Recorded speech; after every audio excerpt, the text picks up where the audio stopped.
Why don't we go live? All right.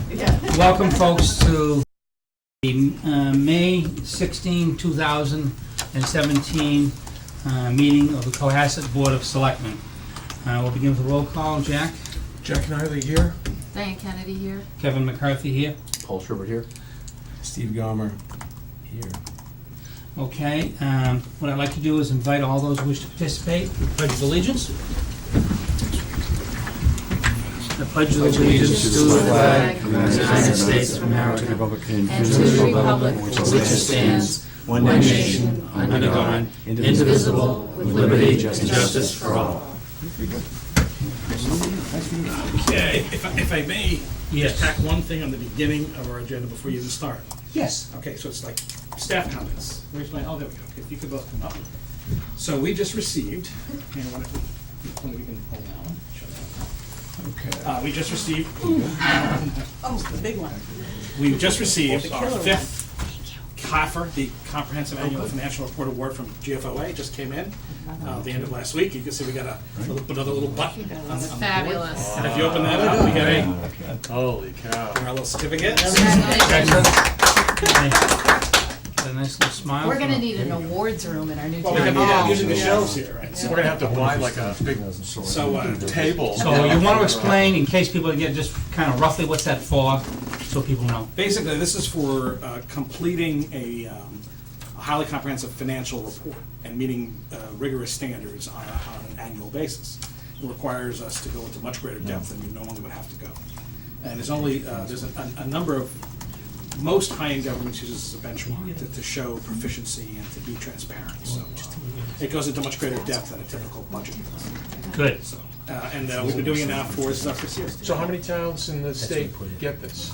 Not sure how many now, but you're not 100% yet. Yeah. Oh, no, it's, It's a lot more in the more recent years. I think more with bond rating becoming an issue now, and more towns are trying to it's becoming much more common. issue a CAFR. But it takes a lot of work to get there. My prior committee, it took us 4 years before we actually.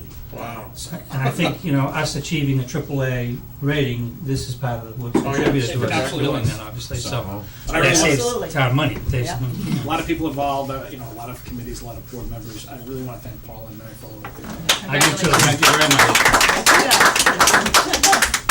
And one other quickie, so we just got a little recognition from the state, presented by the Baker Polito administration to the town of Cohasset in recognition of your leadership in promoting the use of electric vehicles and supporting the Commonwealth's greenhouse gas reduction and clean air goals. So Excellent. so we actually received that. We actually got that along with the grants that got us the cars that sit in the parking lot and the charging station, which unfortunately is malfunctioning right now. So, You're not supposed to say that. well, I know, but You must be aware of that. once so that's going to be fixed. But other than that, it's been great. So Great. We just got that. I want to pass that along. Congratulations. So Thank we're getting recognition every day. Shocking. So Okay, are there any further recognitions? This is kind of fun. you. Well, you and I are back. Yeah, that's right, yeah. That's really fun, right, yeah, good. Yeah, well, hey, we should. It's the same- Give every- it's the same, Congratulations. Awards all Yes. around. It was a successful campaign. Yeah, it was democracy, we went through the whole process, and democracy did its speaking at the polls, and great, I feel great, everybody who did participate, and we're concluded, now we're ready, that leads us right in nicely to, after every election, we do our selectmen board reorganization. So what we'll do is appoint a new chair, appoint a chair, appoint a vice chair, and a clerk. So with that said, I'm going to open up the nominations for chair. I nominate my comical colleague beside me, Paul Schubert, Dr. Paul Okay. Schubert, as Second. chair. Okay, and Mr. Schubert, do you I'll accept? Yeah. Second. All right, that's good. Why don't we do a roll call since it's an important matter? Jack Kennedy, aye. Diane Kennedy, aye. Kevin McCarthy, aye. Paul Schubert, aye. Steve Gomer, aye. Wonderful, congratulations. Looking forward to you being the chair next year. Don't screw it up. Good for the town. Now the musical chairs. We're gonna do that in a minute. Why don't we do everything and then do the musical chairs, because that's like a scene in itself. Next, I would like to open up the nominations for vice chair. I myself would be glad to nominate Jack Kennedy. Second? It doesn't need a second, actually. Mr. Connolly, would you accept the I vice chair? accept. I accept. Okay.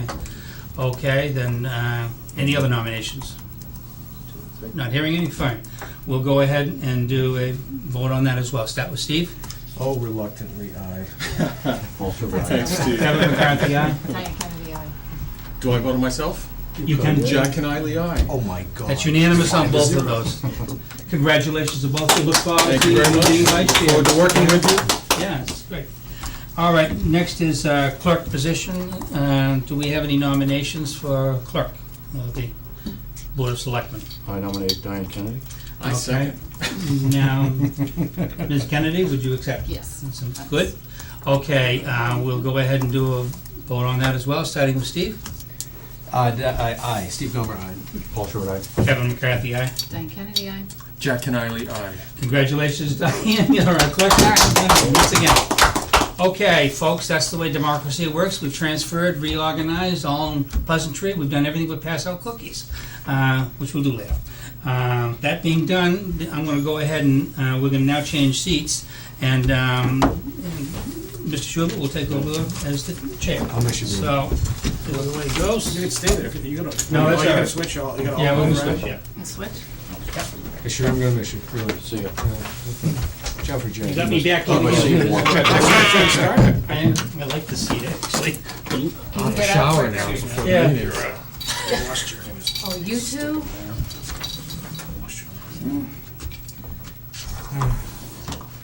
This is a lot better than palace coups, military revolts. FBI plan? Yeah. All right. Memos. To the Washington Post. Exactly, right, leaks. All right. How are you, my friend? Long time since we sat together. Oh, my God. Watch how danger will run this. I know. Well, thank you for serving, and thank you for running again, both of you. I think it's gonna be another very good year. Let's see if we can be very productive. It's me. I look forward to working with all of you. I will tend to do a lot of things through folks on the board, so if I don't have the time, I may ask people to do things. Don't feel like I'm not shirking, but I want to keep the board involved and try to keep it a nice cooperative board. So we'll do it. So the next section on the agenda is license permits and events. The first one up is Corner Stop Eatery. It is a application for entertainment for live music or speakers. Is there someone from the Corner Stop Eatery? Yes. Please come up, just identify yourself and a quick explanation of what you're asking. My name's Ron Bell. I'm the owner of the Corner Stop Eatery. We're asking for an entertainment license to provide music and different events for our guests. Okay. Is it amplified? I don't anticipate it being so, but it may be within the building. Any discussion? Any Just questions a from the board? general question, or is this something you're thinking of adding to, like Thursday, Friday, Saturday nights, having a musician there, or have you kind of thought it out, or you just want to have the opportunity to explore some opportunities? Well, it's a very competitive business. We want to have the opportunity to offer this to our guests to build on slower evenings. So I would anticipate maybe a Thursday night or Monday or Tuesday. Okay, and this is more something you would have as opposed to if somebody's, Well, we want to have the Renting out ability room. for we've had a couple of weddings there already, so Oh, I do okay. want to have the ability to be able to have our guests do that if they'd like. okay, thank you. Steve? Actually, I was just pulling up a map of the location. I've been to your place a couple of times. What do you anticipate the hours would be while you will run the entertainment? For music, I'd say between during the week between 8 and 10 p.m. Okay. And I'm drawing a blank. I was hoping to get a better picture of this. Do you know off the top of your head, or does anyone here know, where the closest residence is to the location? Right behind him. Probably in the back, Yeah. back of the parking lot, up. Yeah, up on the hill. Right, but it's between the building that you're in Mhm. and a residence that would be up in the back, you've got the granite wall. I was Right. actually thinking more adjacency. There's a vacant lot next door to them, and then a house. Okay, There's that engineering building. And then there's a right? house across the Yeah. street, yeah. okay, all right. It's fairly isolated. Yeah, no, that's the reason I was asking the question. We Thinking don't about have, the- we don't have windows that open or anything like that, so it would really all be contained within the building. Okay. And we've never had a noise complaint from the corner stop, have we? We've never had a complaint. No, Yeah. I'm trying to think ahead. Yeah, That's no, all. I hear you, That's all. and I'm not, All right, no, that answers my question, so you're thinking cessation around 10 o'clock when you run it? Yes. Would you be amenable to a license that initially identified a range of days, weekdays? Sure. Okay, what I'm thinking is instead of 7 days a week potential entertainment, that maybe you can condense it to some specific days, like Thursday through Saturday, that sort of thing. Yeah. Okay. All right. Maybe we do it Monday through Thursday. Well, but you were asking about weddings, so that's why I was thinking that you may want a Saturday in Except he also said he was thinking about Mondays and Right. Tuesdays, so there. maybe Slow, yeah. too right, restrictive. Right, okay. No, I'm asking the question Yeah. to my colleagues, I'm not asking for a Actually, direction. and the other entertainment license we've done, I don't remember us sort of limiting them to the days, especially right off. I don't see this as being, like Blue Mussel, for example, that was just, we gave them the entertainment license and we haven't heard anything since. Yeah. I mean, I think if they're experimenting with it, we wanna encourage our businesses, I just give them a license. If there's a problem, you know, you come back in and we discuss it, we may limit the days, but I would give him, you know, let him. yeah, I mean, I understand Steve's concern, but the Corner Stop's always been responsible, and I don't think we've ever had a complaint coming out of there, so why don't we give it a Sure, try? would the board rather open it to all days that they're open, and then come back If end of the there's year? any issues. If it's a problem, that's the way we usually do Is- it.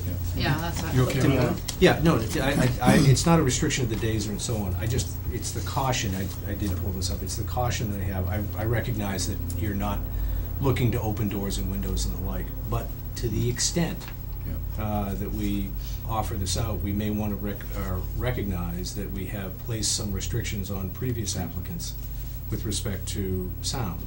So a reasonably inaudible at the lot line, I think, were the provisos that we made at the last one. Yeah. Okay, so that's all. Any further discussion? All right. I'd ask for a motion for approval of the entertainment license for the Corner Stop Eatery. I make a motion, we approve the entertainment license for the Cornerstone Entertainment. Second. All in favor? Aye. Oh, discussion? I No discussion? was just gonna bring forward again the thought that we may wanna put a restriction on it with respect to maintaining a reasonably inaudible, Sound at the lot line. sound at the lot line. Would that be all right? So I just this- wanna make sure that if we're gonna use that language, that we use it as it's been written in other licenses. That's fine with me. That's fine with me. I'm actually thinking about it from the board's perspective as opposed to the proprietors at this point. If we are going to be establishing standards, then those standards need to be consistent. So let's make it with the previous entertainment license, the Do you have, sound. do you have the language, or is that language readily available? I can't get onto my OneDrive, I'd bring it up, but could I? Selectmen 2017. 2017? Yeah. Oh, I've been doing 2016. Oh. Just changed it just a minute ago. Oh, thank you. I'll do that. Maybe what we could do, because to Kevin's point, we just issued one to Blue Mussel maybe a month ago, an entertainment license. Maybe what we do is go forward with an entertainment license without any conditions, and then when we discuss, because we talked at our last meeting about revisiting, you can argue with me, revisiting our liquor regulations or entertainment license regulations. I just feel like we should be careful about putting something in there that might be arbitrary, since we haven't done it Yes, we have. recently. We have done it once, Yes. and- but and there's a for- lot of for- entertainment licenses out in the community. Right, in this case, and the reason I'm bringing it forward Yeah. is that the circumstances, the physical circumstances are similar. You've got a venue Yeah. that's surrounded, at least on One side. two sides, by residences. And that's the reason for bringing it forward. Look, ultimately, you can close off debate on this. That's fine, but I'm bringing it forward because establishing two sets of standards for a similar circumstance probably won't lead anyplace positive.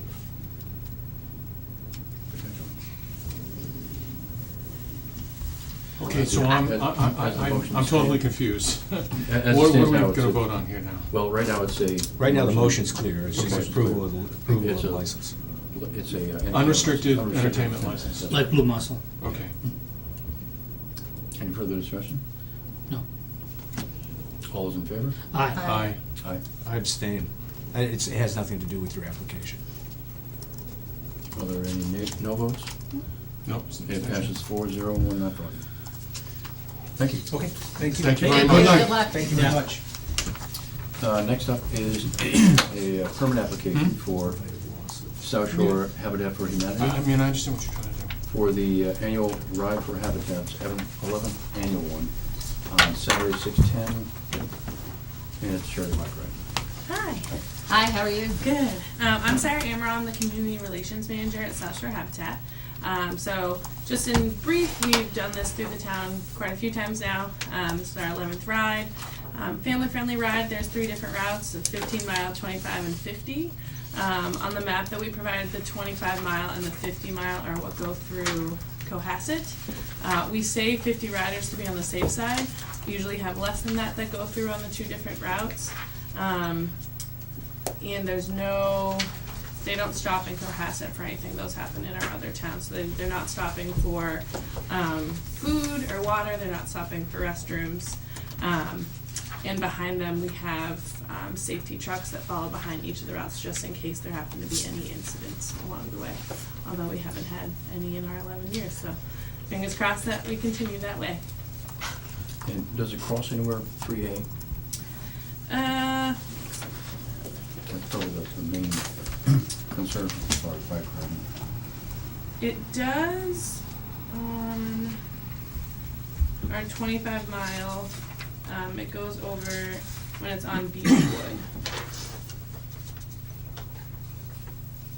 So Beechwood and 3A? Yes. And that was something that came up at the event committee. And was it Sergeant Trainer? He said to check in with him a couple days before just to give him the head count, which we've done. So if we think because the 25 is usually smaller than the 50, and so if it was a larger number, we can always give him a heads up a couple days before. And they said they could send a detail out even for like the hour stint. We've never had an issue or anyone come back and say that that was a difficult intersection for them, but it does cross over. I mean, the good thing, it's a large intersection, but it's also well-traveled. Right. How many people do you get for the 50-mile ride? Usually around 25.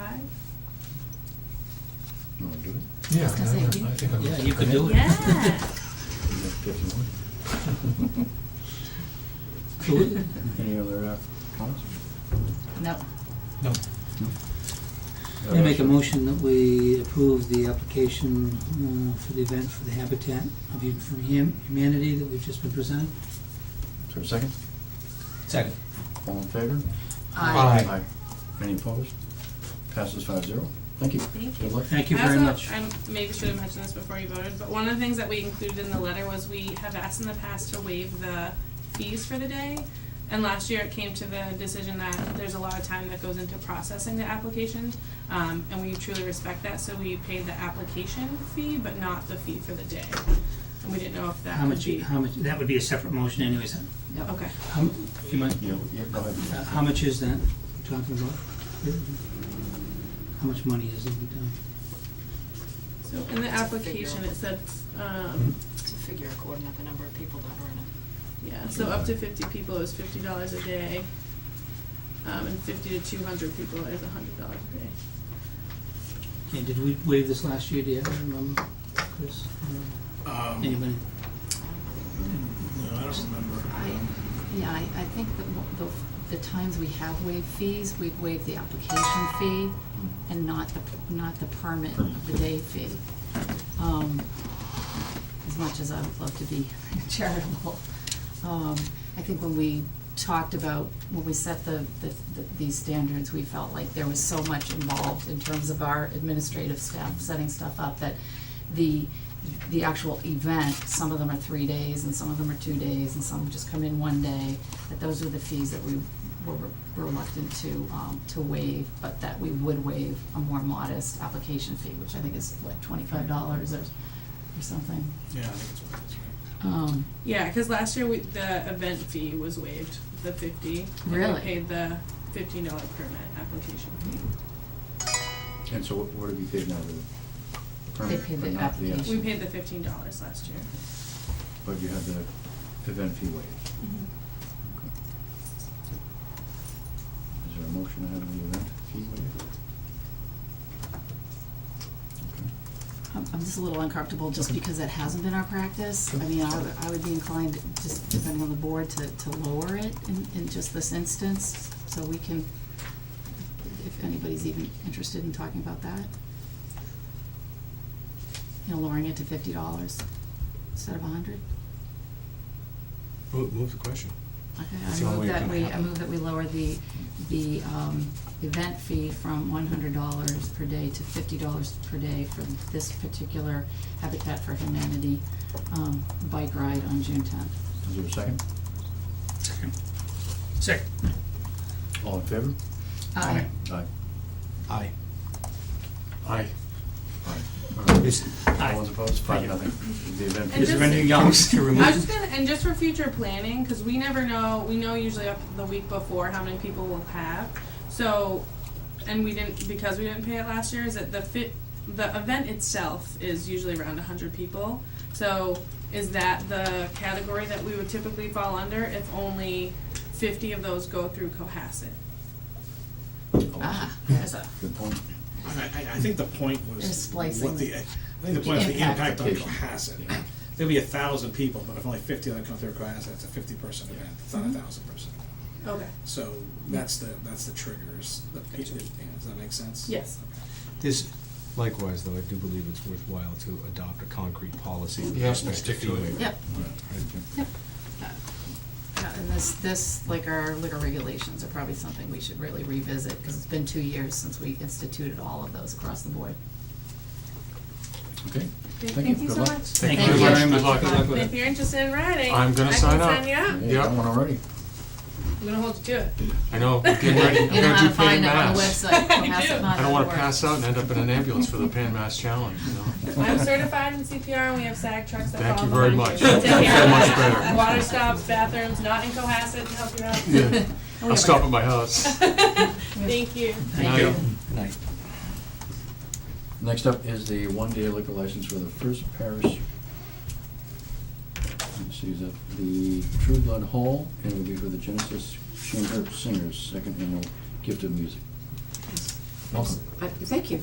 I'm Suzanne Thoren, and I'm the chair of the board of the Genesis Chamber Singers, and these are 8 young people who give concerts, and they're wonderful. And we have an annual fundraiser. This is our second one. And last year we were at James Library, and this year we're at True Blood Hall, which is also my church. So we are here to ask you for that one-day license. Any discussion? Same day as the bike ride? Lot to do that day? No, that's fine. Good. Jack might be busy, but I'm embarrassed to ask, but is the application in complete form? I believe so. Hope so. There it I is. think so. And yes, let's move it on. Okay. Is there a motion to approve the special one-day liquor license for the Genesis Chamber Singers for the First Parish True Blood Hall? For June 10th. June 10th, 2017. 2017. So moved. Is there a second? Second. All in favor? Aye. And Any may opposed? we respectfully ask you to waive the fee, since we're very poor? That passes 5-0. I would make ask for a motion to waive the fee for the one-day liquor license for First Parish True Blood Hall event. So moved. Is there a second? Second. All in favor? Well, no, discussion. Oh, discussion. How much is the fee? $50. It's $50. I just have a concern, it's not about this event, it's just about what our policy's gonna be going forward. Right. Um, I think on this one, correct me if I'm wrong, that we have for nonprofit organizations, 501c3 organizations, we have waived the liquor one-day license fee You have in the past, Yeah. from time to time. from time to There's time. less impact on the town for these because they're more formulaic. Right. They have to carry their insurance and all of that, so unless there's a big crowd at a big outside event, it's all contained inside the building, and they're not really tapping town resources like an event does that's on the roads or something. Okay. We're gonna make it 0, we're gonna waive the fee at 25? Yeah, what did we do? We waived it last year. We waived it last year.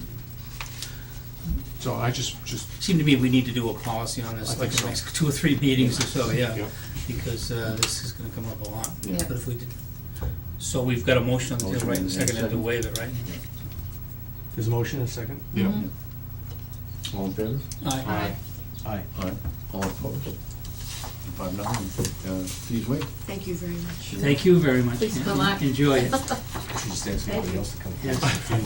I know. Can I waive my tax bill? Right, Can I make a exactly. motion to waive my tax? I second that. Can we do that? I guess we could, right? Do whatever you want. Yeah. Go to town meeting, it's all that. With kids in college, I'm so poverty struck, I'm feeling like a 501c3. so. Right. I know, exactly. You're a non-profit, you're making profit in college, I'm sure. I am for Next up certain is the non-profit. one-day liquor license for Holly Hill Farm. Friends of Holly Hill Farm, I believe this is the farm to table dinner, and I think this is the, They couldn't be here tonight. No one Right. could be Oh, here. okay. I- Thank you. I think this is the third year they've done it. I know they did it last year. I know they did it last year, John, I couldn't It's at go least anything 3 last years. year either. So this is a one-day liquor license for the farm to table dinner, so they serve dinner, and I believe they serve wine pairing with the dinner. The caterer is Mary Ann Saprito of Ola Restaurant in Marshfield. Formerly of Saparillos. Formerly Saprito. She's really good. Those were the good days. Yeah, very, very, very good food. They'll be serving beer and wine along with the dinner. Mary Ann and her staff will prepare, and that will be on May 20th, 2017, I believe in the evening. Let's see here, 6 to 10 p.m. 6 to 10 p.m. this Saturday, yeah. Entertain a motion? Entertain a motion to approve the one-day liquor license for Friends of Holly Hill Farm for the farm to table dinner on May 20th, 2017. You make it so easy, so So moved. moved. Second. All in favor? Aye. Any opposed? Passes 5-0. And there is, they're covering the application fee, so we don't have to worry about it. Okay, we're good. Next one on the agenda is the Kids Cohasset Triathlon, and it's a waiver of fee. Shocking. I believe this is the triathlon, the junior triathlon for the kids. There's the yearly Cohasset Triathlon, and this is for the kids. I think they're under the age of 12, I think. Yep, I think you're about right. Let's I see. usually work that. The exact age.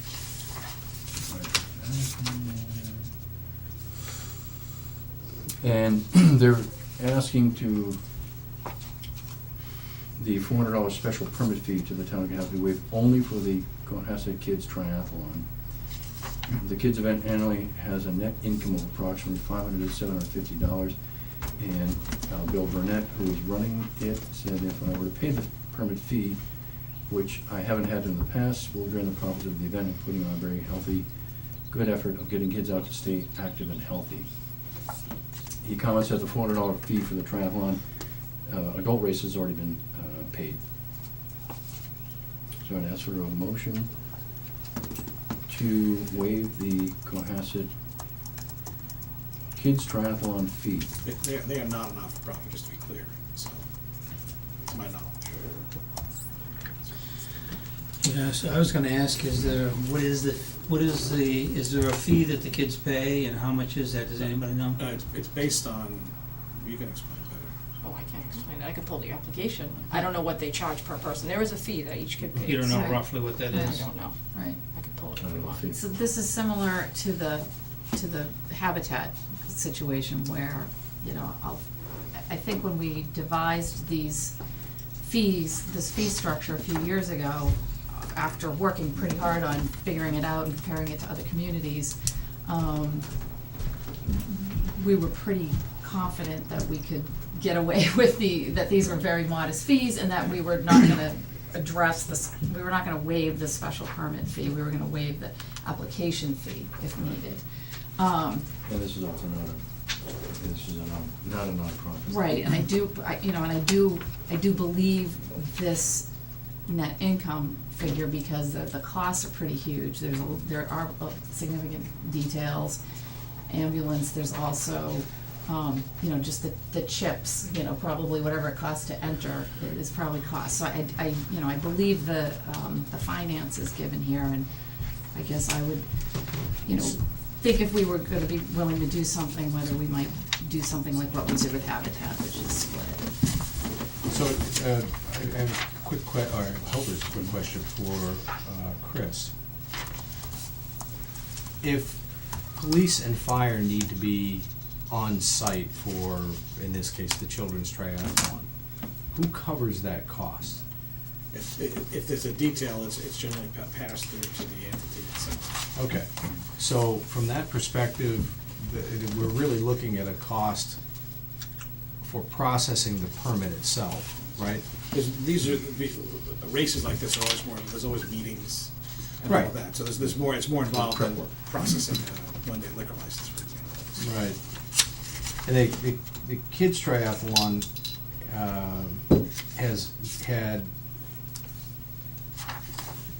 what I think has been roundly accepted as healthy attendance. But even at 300 participants, based upon the entry fee, it's approximately $1,000 of gross revenue. How much is the entry fee? $35. You do $35 a person, and they get about 300 kids? Yeah. So, It's 10,500. sorry, my mistake. Just a zero. For income, For income. Income. you know, I think the argument can be made that certainly there are significant costs for an hour-and-a-half event that's primarily Cohasset-based people, with the timing structure, the timing chips and bibs and all that stuff, but. Thing is, Go ahead. you know, this is sort of an addendum or a part of the larger business, which is fairly profitable and substantial in the community, and in other words, this is, I mean, you could, if you did view this entire triathlon that goes on with this enterprise as one big thing, you know, then, this would be almost chunking off a part that's not for profit and giving, you know, I'm a little concerned about that, because, and it's good, you know, it's a good thing to do, but it's also great promotional work that enhances the adult thing too, you know? Sure. And, It's good PR for the. yeah, it's great PR, but it's a very good thing that they're doing, but it being not for profit, or there's nothing there saying that certain amounts of money will go to certain charities in town and so forth, you know, I think this should be looked at in that light somewhat. So then, as for motion, we, I guess I won't ask for a motion, but at this point, we'll just have them pay. Was that the reason? I have to say that I think we're a bit shortchanged by Bill Burnett's absence this evening. Mhm.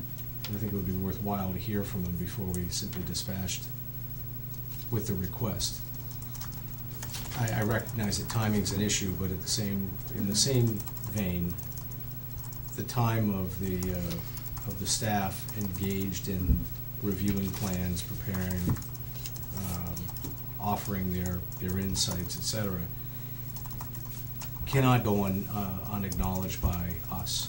And while I recognize that it may not be a profitable venture, it is one that the community, in which the community benefits, the children of the community benefit. That's positive from my perspective. And so I for one am reluctant to simply decline the request without hearing from Mr. Burnett directly. You wanna see, Chris, you wanna see if you can come to the next meeting? I mean, this, It's July 8th, we've got plenty of time. Yeah, we have plenty it's of July, so there's plenty of I time. agree. Just to see if he wants to. I would like to hear from Bill. Yeah. I mean, he is a friend of the town, and he's been, A big promoter of the Yep. town. yeah, he is. So why don't we, hold on that, and we'll ask if Bill's some representative from the Streamline Events would come and discuss the reasons and the options and the questions we have. Reasons? Sounds good to me. Sounds good.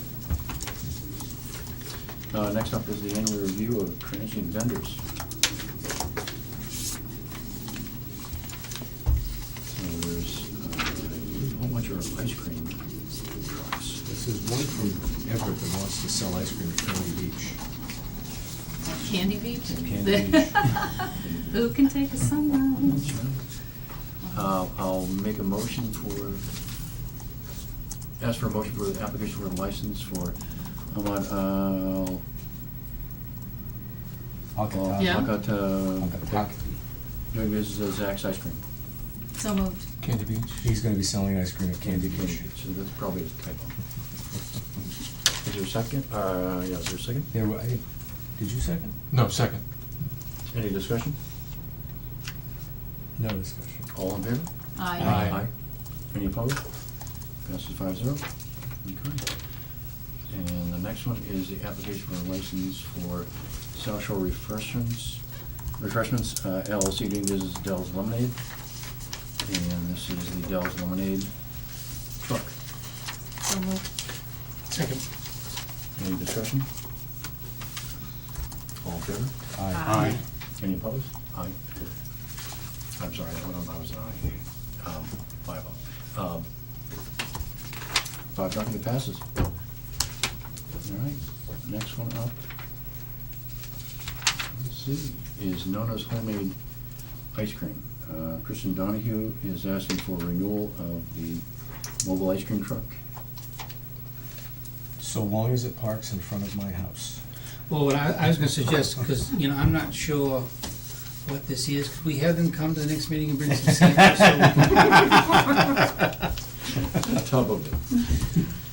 If you So were, there- if you were a staff member, you would've had some free, we brought it last night, They were here? last year for free. We are special municipal employees. That's true, you are specialists. Truly special. So their home base is on 19 Main Street, Hingham, that we've all been to, but this is their mobile ice cream truck. So I'd ask for an approval of the permit for the mobile ice cream truck. So Or moved. Nona's Homemade Ice Cream. So moved. Second. All in, any discussion? All in favor? Aye. Aye. Any opposed? Passes 5-0.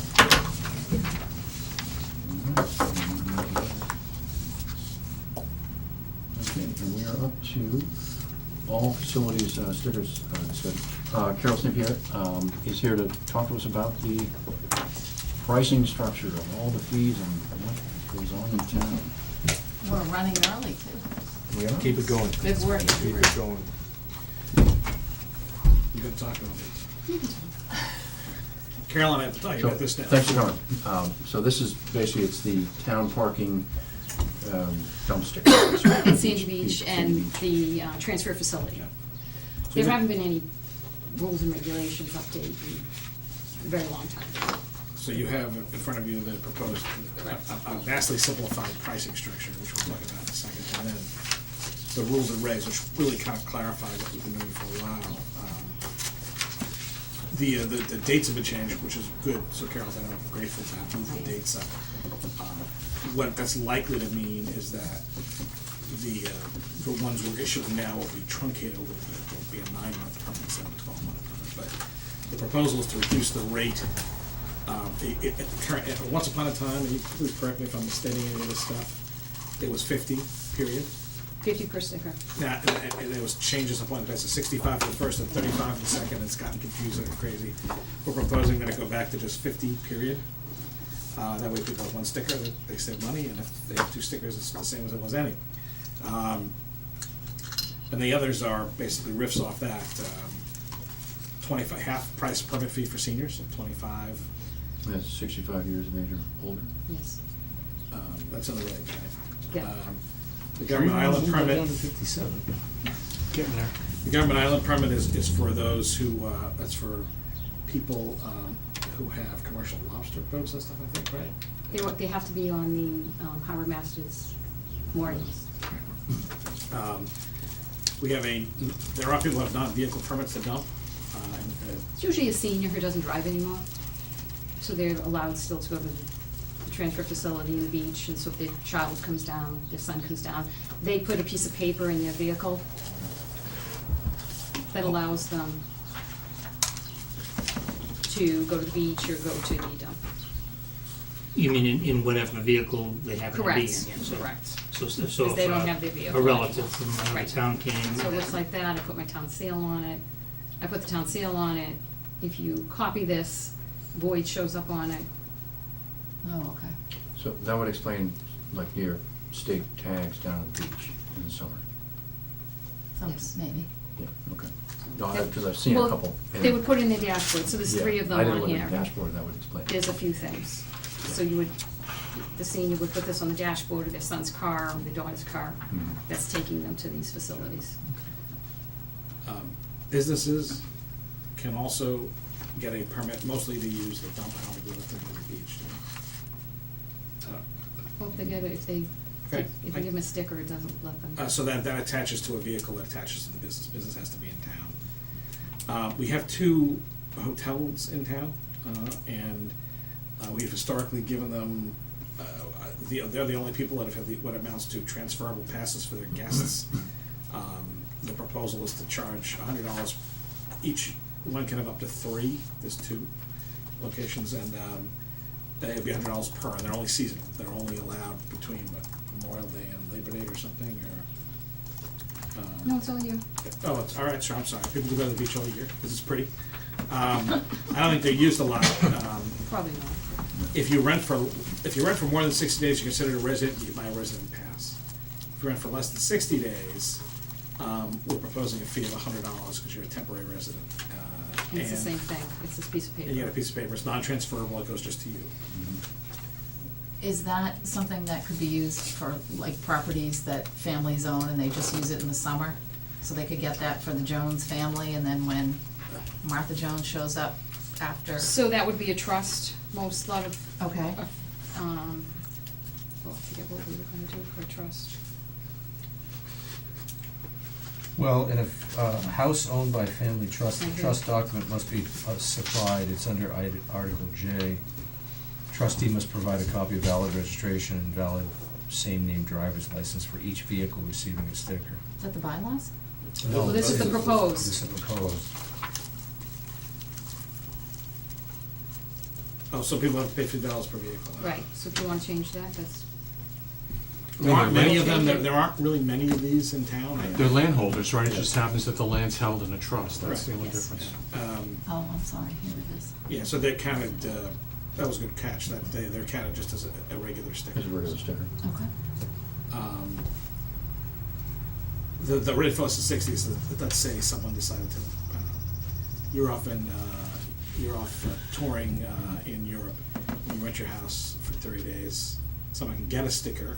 If they prove a lease, they have to show that they rented from you. And it's non-transferable just for them for the period of time they're there. Veterans discount, same as seniors, $25. The 60L discount's the same, $25. If you lose your sticker, $25. And the half year, $25. new residents. There were some other categories that have been stripped out of here, nannies and stuff like that. Nannies. It just got, it was silly, it was very complicated and very frustrating for Carol to process, so we kind of stripped those out based on conversations, and the rules, I think, are, we went back and forth on these, I think they're simple and. I did look at other towns, surrounding towns Mm-hmm. that have a beach. And do we still have ones that we can give to non-town members? I think Hingham used to have a handful. Sandy Beach Association takes care of those. Oh, okay. They sell 250. Got it. So when you say you should, they could be a New Yorker staying at the Red Lion Inn who could be there on a temporary Got it. hotel pass. But there are, what did you say? 250. Yeah, so the Sandy Beach Association, as a fundraiser for themselves, Mhm. sells passes. I think the most, is it just the Hingham or is it anyone? So that's sometimes why, and that's just beach passes, and they get the money from that. That's a deal, we've worked with them for a long time. And they pay the town $2,500 to use the parking I lot per see. year. So it's a means for them to make money and still have. And yeah, the town gets something, because we control the parking lot, and they get more revenue, and I don't even know what they charge. It's about $500. They sell them all. Yep. Okay. Couple questions. Yep. One, what's the logic behind the 60-day non-transferable being priced at $100? It's,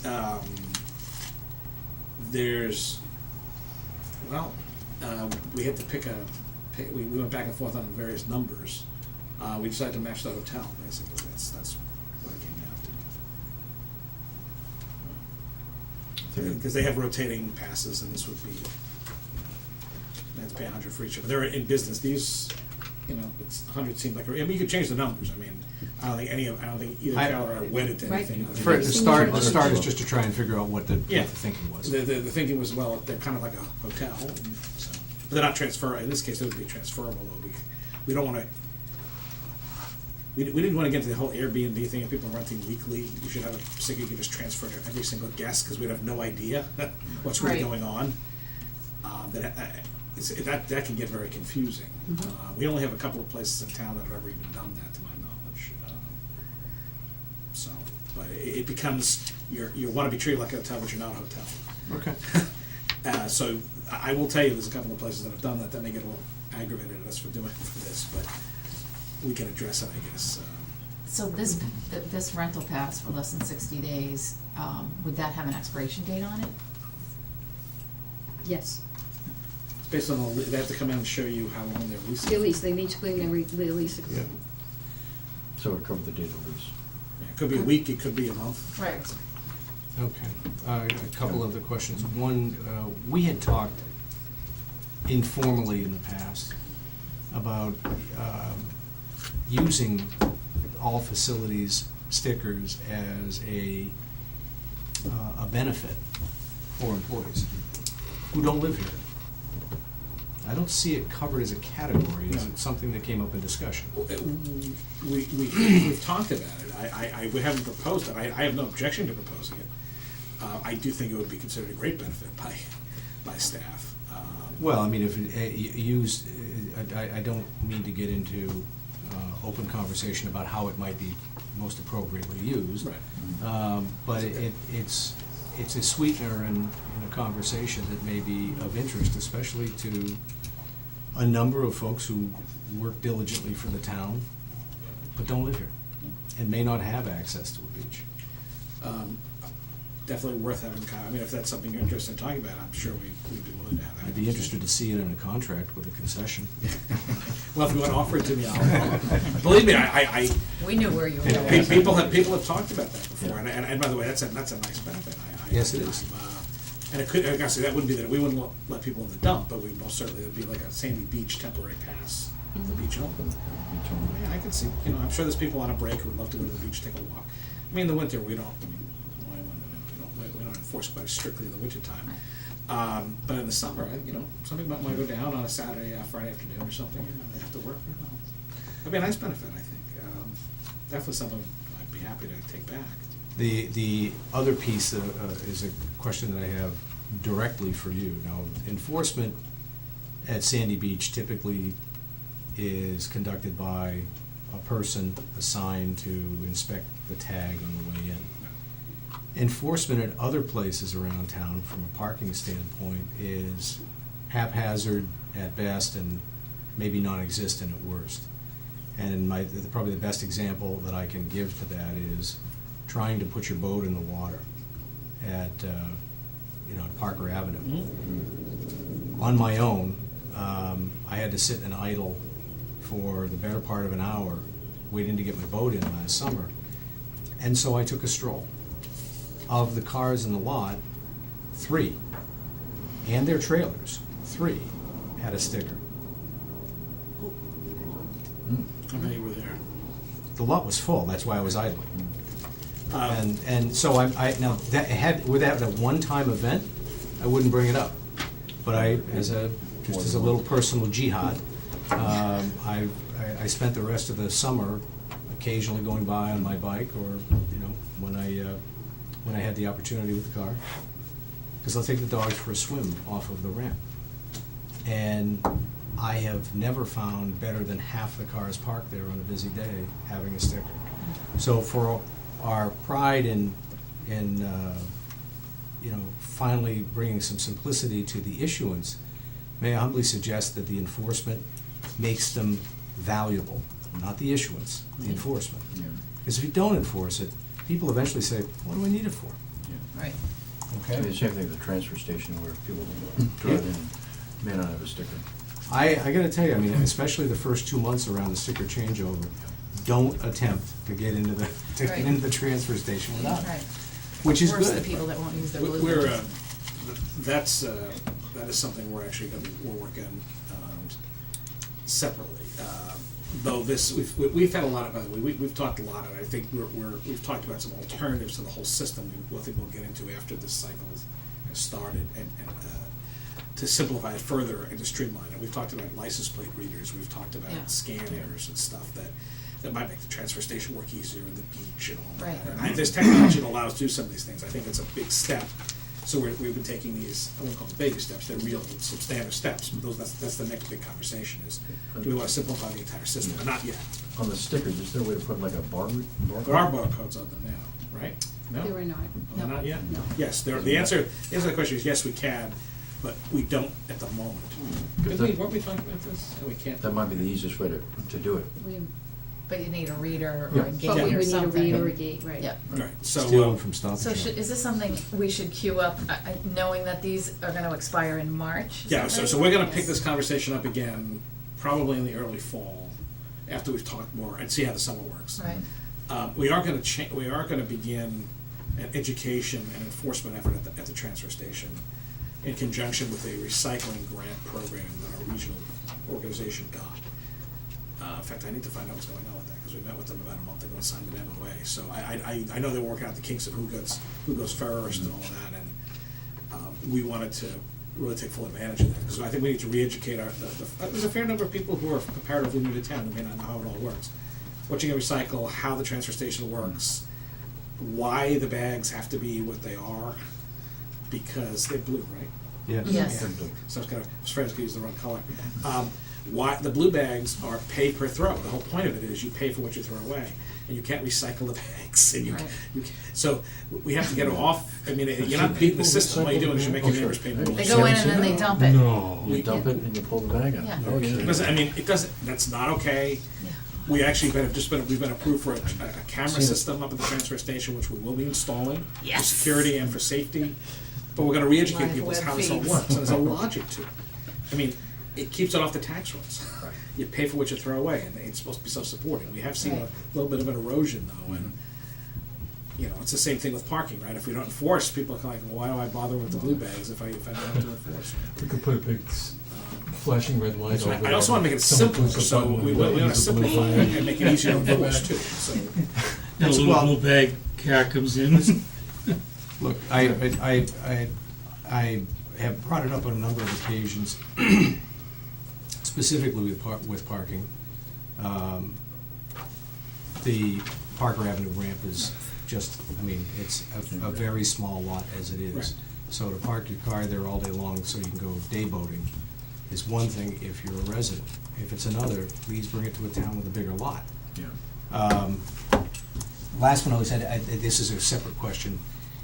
In the past, there has been a formal or maybe informal system of providing separate tags for, if you will, the nanny vehicle. I'm sure the demand will still be there. Is the solution now just to buy a second permit? Well, the nanny pass was for a person who does not live in Cohasset. Right. Was employed by a family. Right. So I would get a letter from the family, both the family member had to sign it and the nanny, with the nanny's registration, they got a piece of paper, Got like I it. showed you. And it was only good Monday through Friday. Mhm. So, but I guess my point is, or my question is How do you there, replace it? is there something similar in this structure? No, and part of the reason is it became, and again, you can talk about some of the horrible examples without naming names. I've got them. There was some. Diane Moore, they're selling them. Yeah, there are people offering them up on Facebook. No, I understand, but I guess what I'm saying is that there's also probably a legitimate request for it, They right? could be, and I think the challenge is, we don't wanna make, we have part-time volunteers who help process these, right, so people get their stickers. People wanna play game, and these poor people get barraged by people who are trying to pull a fast one on the part-time volunteers. I don't wanna have to put our staff through Questionnaires and become FBI agents. certifying, right. I would argue that that's, turn around and make the offense of transfer, unauthorized transfer, the deterrent, and police it. Another alternative, and we're not proposing this today, but it's something we've talked about, is just having people have transferable licenses. So everyone in Cohasset can buy one or two, and we don't care what vehicle you put them on, it doesn't matter. So we can get away from that, but we control the number of them, and if you illegally use those, then we whack you real hard. But that's an alternative that make it simpler. I'm not proposing that today, because we're not ready to do that, but that might be an alternative. That way, I don't care what car the nanny can use it, your cousin from Dubuque can use it doesn't matter, but you only have one or two of them, and if you fake those, we take away your rights to use the beach. That makes absolute sense. So what would be the... But we're not ready, that's a radical change in how we do things, and I don't, in terms of what we have to get a whole different system, and Carol was a little uncomfortable about jumping into that. Well, also, I wanted Carl to Right. be, The other, the and this- transfer facility needs to be. that was the allowed side. as We that gotta was- do it right. with it at the That was the same other time. piece. It's not my right. decision, or my By the proposal. way, we had some good conversation about it, but it's not on Carol either. She's absolutely right. The transfer station piece became the problem. We don't care necessarily if it goes to the beach, but we do care if it goes to the transfer station. We don't necessarily want people giving the sticker Right. to someone and dumping. In theory, they're paying and all of that, but Right. we have to get much stricter at the transfer station before we can even go to a system like Okay. that. So we may revisit this in the fall and say, hey, I think we're ready to do this.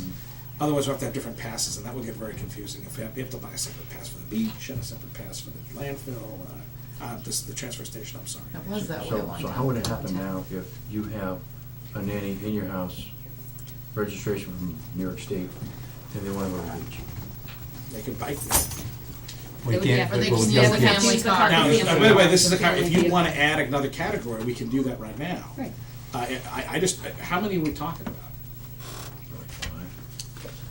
I think there was very few. But if there's legitimate ones, we don't want to inconvenience people either, but No. there's been, I'm just thinking that if the two parents are working, and the third car is from... right, I wherever, understand. Somebody 30 driving nanny it. passes. There was How many? 30. Out of how many do we issue? It's hard to go by stickers, I can go give you the amount, the volume, the money, the No, that's amount of money. And we could create we could recreate a category.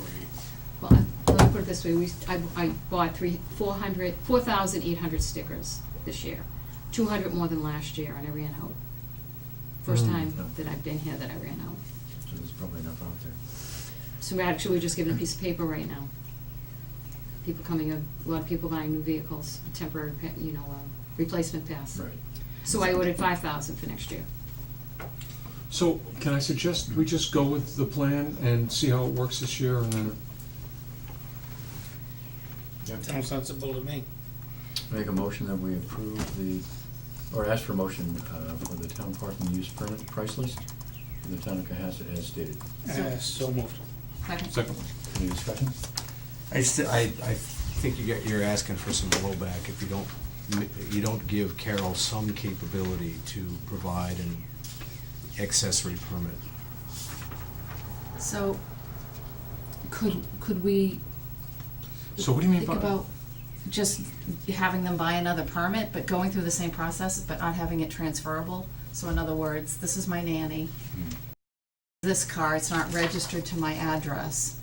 She's gonna have access to the dump But at the Is same that time, a problem? yeah, I mean, it- she might be dropping the bags off. and the weekends with a nanny pass is only good Monday through Friday. Well, I mean, I have to say that there was a period of time when my, my then wife and I would have my mother-in-law down, and she would take the kids to the beach, and it wasn't a big deal. We just traded cars. But in the event that you've actually got someone helping you with the kids 7 days a week, the weekend cutoff becomes harder. Now, Look, I can't say that I can think about every permutation that makes sense. Right.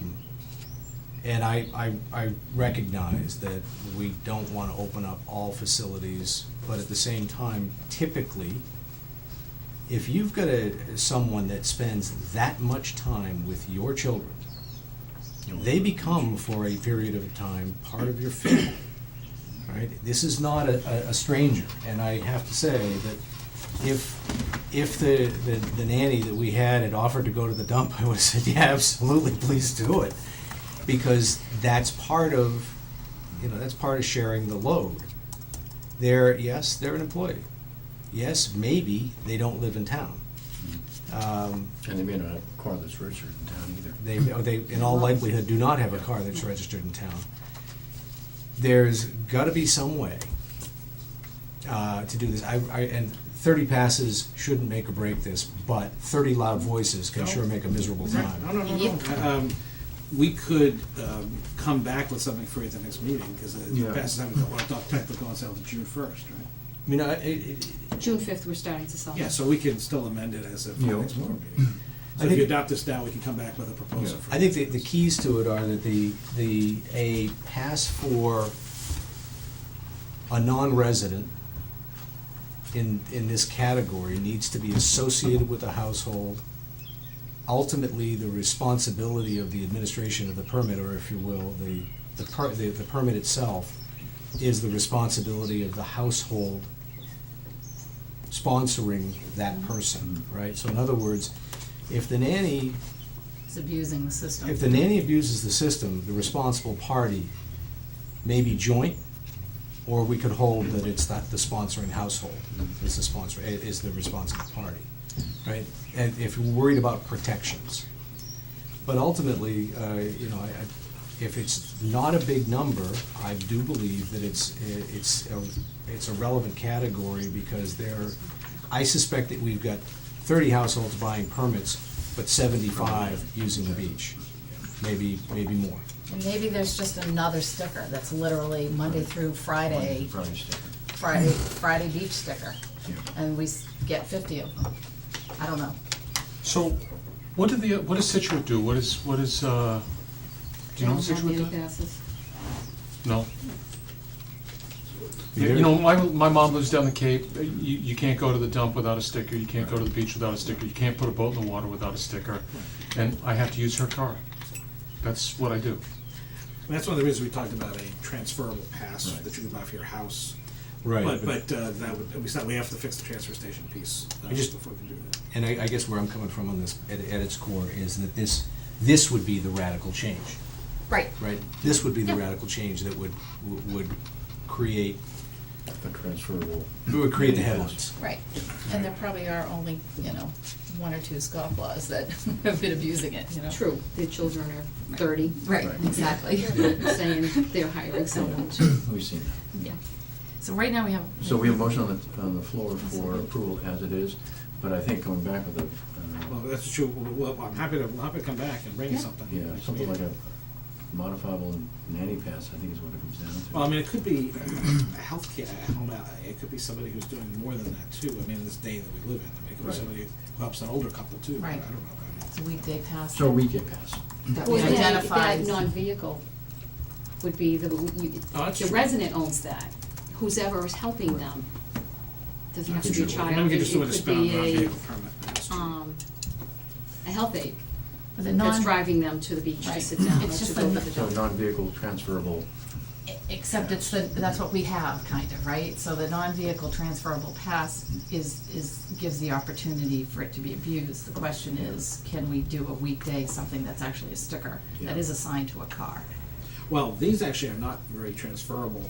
No. The CARES letters, they become, you try to photocopy them in any way, Scrap it's it. like a currency, you know, you can't, Right. unless you have a super sophisticated We copy put the machine. seal on it, the race seal There's a on it. race seal, so if our people enforce it well, of course, part of the problem is you have to leave it on your Right. dashboard so we can see it, Right. so. And the So- sun bakes it. And So I just logged on, so the town my mother lives in, a combination beach and transfer station stickers, 145. And then they do a beach only and a transfer station only, and they don't have any provision for anything else. It's, you know, you gotta have a registration or and a titled car.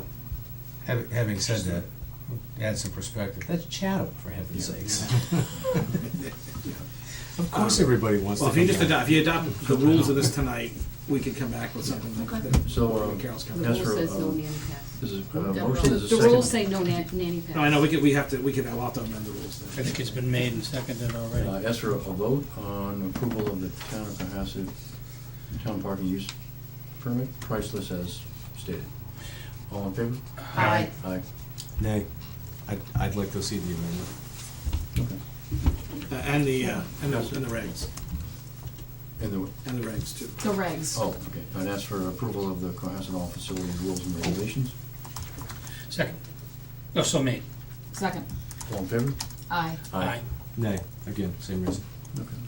And then we'll potentially amend them at Right. next meeting.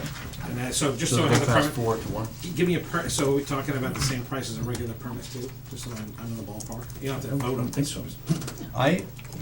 For a, A nanny pass, same price as a regular permit. I don't see any reason why not, I mean, Okay, it's, that's That's fine. what it was last year. Okay, Yeah. okay, we'll come up with, we'll go back and figure it out. Okay. You're an audience member who might want to say something, Mr. Chairman. Mr. Chairman, Mr. Audience member. Oh, yes. go ahead. Does someone sit there and watch the cars come in and look at the stickers of people? There is, yeah, there's someone at Sandy Beach that will. Okay, and so if someone doesn't have the right sticker, that person says, To do, yeah. no, okay. So people can't just drive in and then get a ticket? is Well, that- if they're, Well- you know, if they're in the bathroom, they could potentially sneak in, yeah. I mean, occasionally the police will come through and Yeah, ticket if someone is snuck in. and the ticket's what, $25 or something? I think it's a little steeper than that. There was a big I think dust it up went up on, to 50 last year. there was a big dust up on social media about, one person who But was up still, in like, arms if that they've been 5 ticketed. people get in a car, that's a. Right, $10 each. Right. Right, it's like going. Probably worth it, yeah. Duxbury Beach, So, yeah. I just want to be clear, so the policing of it is like an employee of Sandy Beach who sits there That's right. and looks Yeah, at so the. typically one of the lifeguards or one of the, yeah. But the And the there were. enforcement is the police, our police do the ticketing, they can't ticket anyone. Right, but they only go through, I know, when I read the law, they'll say, someone will call and say, come to Sandy Right. Beach, and then they'll go and ticket them, and so, but there weren't any passes before, and you guys took them out, but now they're gonna. We're looking at put putting it back in. And the reason to taking them out was that some of the nannies were abusing them on I don't- Facebook or whatever. There's anecdotal evidence that there seems to be some, I think you should just leave it at that. A secondary Okay, market. no, it just Yeah. seems Secondary complicated market. with all the different passes and, that's one of the reasons we were trying to simplify it. yeah, no. Yeah. So, but again, that's, you set the policies, that's what we're, go back, Right. come up with the Do policies. whatever you want. Okay. Any further You discussion? do No, something thank you. else? Okay. Oh, yeah, you wanna stay for I'll that? stay. Okay. Thank you, by the way, for Thank you. Thanks for your Yeah. work. We definitely need a simplicity. bit rules and regulations to have them up online. It's gonna be a To rules have them and regs posted. summer. Yeah. Rules and regulations, summer. Yeah, 3 years, we're good. Next up is selectmen update. Oh, and boards and committees.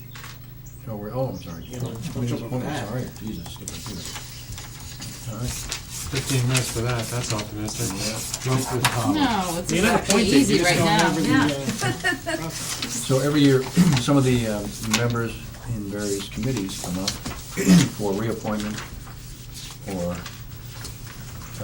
they're go from full member to, from associate member to full member. So the list in your packet will have, there's a whole bunch of different committees with various aging out process of the term ending and when their oath was applied. Affordable housing has all of them that are still in. I think that was relatively new committee last year. Board of Registrars, Diane Benson, term is ending. I'd ask that anyone who's willing to go ahead and want to be a member of some of the boards, just to put their application in, or if you're a member now and wish to be reappointed, to fill out the application, because that's important. I know in the past, people would assume that it's gonna be reappointed without an application, but it's just nice to make sure they know they wanna do it, they're gonna be reappointed or want to be reappointed, fill out the application and return it. Cable Advisory, I think all of them are, term is ending in the end of June. The 250th Steering Committee, they're all good for several years, to 2020. The Cohasset Master Plan, I believe all of them are up for reappointment. I don't think so. I have a spreadsheet I did today. Yeah. I haven't. No, we just started a meeting on that. Yeah, I think they're all set. She Just she said did for it, another she has an year. updated spreadsheet. Oh, I see. I'll email Got it to you tomorrow. Okay.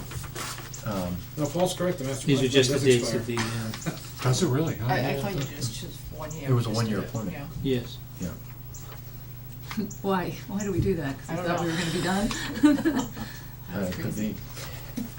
So, So there's various, I don't want to look at all of them, but each of them has their own term limits, and many of them are going to be up for reappointment if they should choose to wish to be reappointed. And I ask that they let us know, and whether or not they want to or not, because there'll be positions available if someone does not want to be reappointed, which are open to the public that live in Cohasset. And, Can I just, Yep. I just wanna walk through a process that we adopted last year, just to make sure we wanna continue that way. So, last year, Tracy, basically helped, we got a list of whose terms were up, and she reached out to all of the committees and basically said, you know, you should- your position is up, and sent it to the chairman as well, to say that, you know, so-and-so on your committee is up for reappointment, you know, please we required that they send their application in just like a new person would. And we set a date, which we probably should do, that we would like everybody, that we wanna reach out to them and let them know that, they're up, and also that there are openings. That we wanna publish the list of all the positions that are available. And that we set a date by which we want all of the applications to be received in this office. At that point, then we start, you know, putting them putting them into files and figuring out, you know, well, we really don't have any applications for X or, Y, and then we can decide what we wanna do in terms of the appointments. And then we sent a press release out, kind of announcing the same thing. So I think the earliest that terms end is June 30th, 2017. So that's only a few weeks away. Yep. We could set a time. I would encourage you to set a deadline that's much earlier, so we're moving faster. Let's set a deadline at the end of the month. I mean, it's now 2 weeks. End of May? Yeah, end of May. Yep. I mean, Merrick, get in the paper, we can get it on the website tomorrow, Yeah. when we just tweak the letter and just put the different deadlines. And there's always gonna be some stragglers, you don't have to, you know, Right. ding them, but it helps you move faster in the Yeah. process. So why don't we, if the real board, put May 31st as the deadline for applications in. And that'll give us a couple of weeks to review it, and by the end of June, we'll have those that need to be reappointed to either know whether or not they're gonna be reappointed, want to be reappointed, or new people wish to join. Some of them are, you know, they're, the election workers, we've got another extra month on that, so there's a couple of them that are off cycle, but most of them are June 30th. Right, some of them come from, you know, Elsewhere, you yeah. usually tell us about the election workers And that's at a later date. right, Yeah. and some of the appointments come through Chris, Yeah. but we make them. Yeah, there's some, internal appointments, like keeper of the lock and stuff like that, which Right. I keep on top of that are different. Yeah. We're not looking for public. So that document, is that something you can send to all of us? Oh, yeah, yeah. Yep. This one is, that's by committee. This is by name. Okay. But I'll send Committee's I'll probably send the better. email to you, and then, in red, their ethics is out of date, so I will email them tomorrow. And is there a way to find out if someone has moved from town? Is that, I know Celine Eimer is on one of the committees here. I know Cultural she's moved Council. out, the cultural committee. Has she moved? She's moved out, yeah. I can go through that tomorrow. We actually have, I know we have an opening on design review, don't we? Didn't Mr. Teriyaki resign from that to make that vacant? We can talk about this after. Yep, That's Talk about- There should be a Too, yeah. vacancy. Yeah, Yeah. I'll go over these with, Carol to make sure we, right? I think that's what we're done? Yeah. So in terms There of should be a reaching out to vacancy in people, that. Yes. in terms of Tracy reaching out to people, is there anything else we need to do? Well, we have this nice little letter. That's basically last year's letter. Yeah, so we'll just updated. change the dates and we'll send it, we have everybody's email address clean, we'll send it out to everybody. I will mention two more positions, by the way, just so they're publicly out there now. One is the Massport Advisory Committee. The town has a representative on the Massport Advisory Committee. It's a different kind of appointment, it's on a committee, but it's a very time-consuming. Ralph Dormitzer is very, very admirably represented the town for many years. He's ready to retire. I met with him a little bit ago and got some good background and all that. That's gonna be a very involved position. I'll talk more with Mary about getting more information about that. Again, that's on your list. Just a quick question Yeah. on that. I recall somebody, I think it's one of Ralph's neighbors, Yes. being interested, and so, We do have at least one person who has potentially expressed interest. But I'm just saying this out here publicly, is Right. anyone else who wants to know more about it or might be interested? It's very involved. You gotta go into Boston, you gotta be ready, and it's really, Massport is the port and it's also the airport.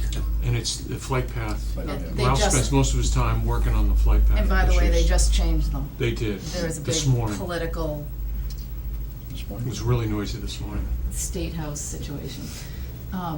So my point really is that I think there's probably people that applied for committees, you know, either through the year or last year, we talked about this. I'm happy to help, you know, get those together and just say, you know, you haven't sat on a committee yet, or you weren't appointed last year, we hope you're still interested. We talked about that just the other day, and Tracy was pulling stuff out, so we can Re-engage tweak them and with say, them. hey, are you still interested? Yeah, right. We'll just Perfect. refresh this application. Good. And also, there's one other, so the associate member of the planning board, Mr. Potter, Eric Potter, was elected to the planning board on Saturday with you two.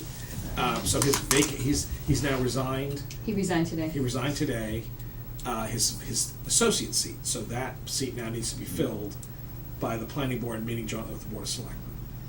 So I would recommend that you maybe do the same thing and say, if there's anyone interested in serving as the planning board associate member, they need to get their application in by the end of the month. And there's already been a couple of people who expressed interest, have already met with the planning board informally. Great. So they're ready to actually get going and come to you with some thoughts. So I guess, you know, they'll meet with some folks, I think, because they are a very technical board, and then come back and. But you publicize the position, so if anybody in the Exactly. public's interested, they can talk. Anyone who's interested should send it, just like any other application, and we'll make sure it goes to the planning board, so. Yeah, ask them if the mayor can just do a little, quick little blurb saying, Oh, okay. I know there's a whole bunch of people that Diane and the rest of the board have talked to that are interested, and there's a list of people, you know, on the committee lists of places they'd like to go and, you know, their interest. So there was a Problems press, and ideas. yeah, there was a press release in our packet, so we can, Tracy can pass that along. It might have more information than you're getting from us, it may not. Yeah. Is your deadline tomorrow? Yes, tomorrow, but, you know, sometime noon tomorrow for the general. Okay, we'll see if we can get you something as quickly as But possible. I do have last year's in here. Yeah. So Basically You the can, same. look, you can just tweak it if Yeah, you I'll want. just- I changed dates. Just put May 31st in the date for Yeah. their That's the application. Yes. But the applications are available, right? The forms are still there up They're on the right website. online, so. yeah. You do it electronically and submit it electronically. You can submit it electronically. Look at that, even Even better. better. Perfect. Even better. Okay, any discussion further? So we'll see, we got some good people to fill some spots, or those that wanna stay, stay. And next up is. Thank you, Carol. Good night. Thanks, Carol. Thank you, Carol. A lot of work you did, thank you. Next up is the selectmen update. Am I there now? Yeah. Start at mine? Okay.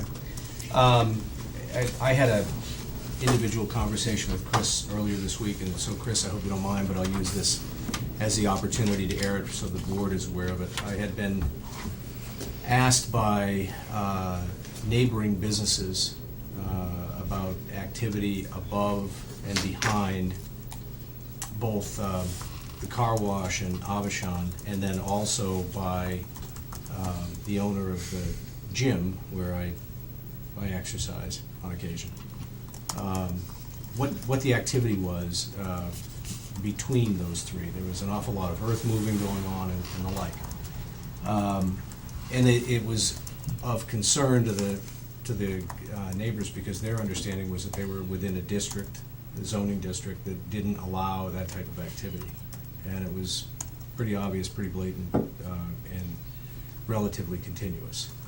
I bring it to the board's attention because it was brought to mind individually, all right? And so from that perspective, now you're all aware of it.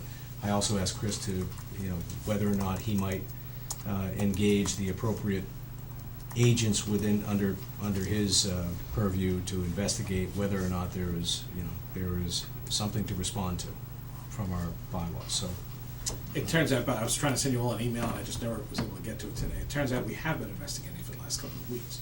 okay. The health agent's been there, the conservation agent's been there, and the building inspector has been there. It's not, there's not currently excavation, but it seems to be site storage of materials, which I'm not sure is, the question is that legal use? And I don't know that it is, so there's some concern, so conservation continues to assess the site to see if there's other issues. The site was given a ledge removal permit, is that what it's called, I think? And that's happened, that's not ongoing anymore. What's there now are stuff being brought in from other places and being stored and then being moved out to other places. It's kind of almost like a little storage yard by a third party that does not own the land. So the building inspector's investigating.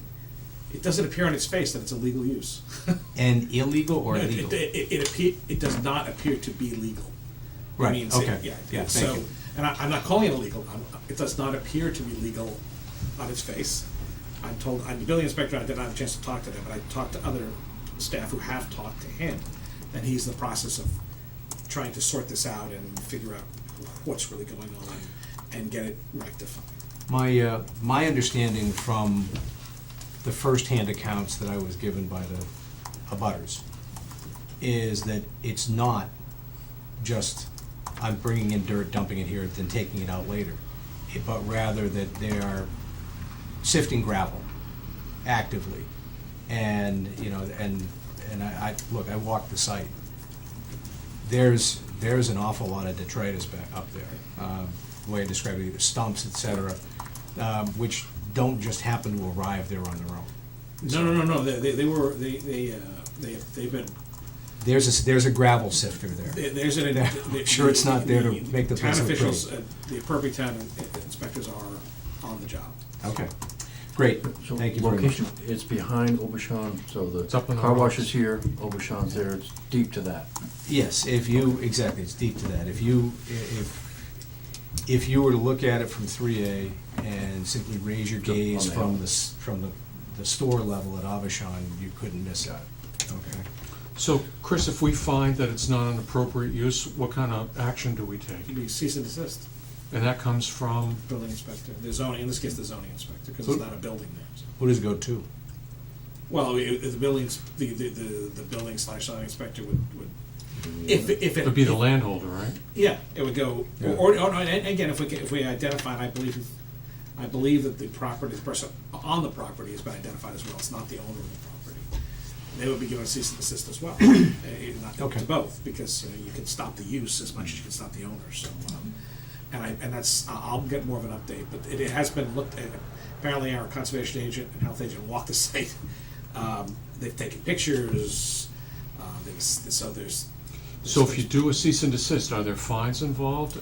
It can be, yeah. Just so I understand from a time frame, I simply want to respond to these guys. I know it's being actively looked at. I don't have a, Well, by way of time frame, I'm simply looking at it saying, all right, I mean. I won't have an answer tomorrow when Thank I'm in you. the office. I'm gonna be out of town for a few days in a conference, so I expect this will continue to be reviewed, and I'll make sure that folks continue to update me, and then I'll make sure that you get updated as well. Okay, I guess where I'm going with it is that, I mean, if it's, I would have to imagine our bylaws are relatively clear enough such that it wouldn't take extensive review to determine whether or not there's a violation of that. And so is it reasonable to say that it's likely to, we could hear a conclusive response by end of the week? I'd like to get more information tomorrow, and then I will let you know where we stand. I would think should be fairly clear as well. I mean, but I want to hear a little bit more about the context, and then I want to know where we are. So, and then I'll let you know. I mean, I want to be able to update you in the next 48 hours as to where we're going on this. Okay. Now, if this person believes, what's their recourse on a cease and desist? Well, you can apply, the recourse for a decision of the building inspector is the zoning board. The alternative is to go to court. That's how it usually. You can choose to go either way. Uh, So the town would have to go to a judge? Something like this, I haven't seen something on this kind of enforcement happen before, but you normally would go through the zoning board. That's typical, because they review decisions of the plan. Of the building. Yeah, they could always go to, if there was something significant they found, they could always go for an injunction in a court, and they could get a short-term, quick injunction Yeah, on they get a that. stay on our.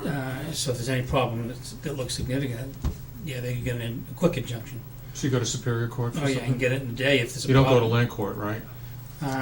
You could probably go to either one, but Superior Court's where you go, but you could go, you wouldn't get caught up there, you could do an injunction, they'll hear a temporary injunction that day. Yeah. Okay. Especially, I'm concerned hearing this conversation, as to what they're dumping on there, and I'm sure our people are on it, Yeah, but I'm comfortable with. It seems to be. I'm uncomfortable with the idea of soil coming elsewhere and being, because that could, there could be real problems there, but I know you say our professionals are on it, so I'm sure it is.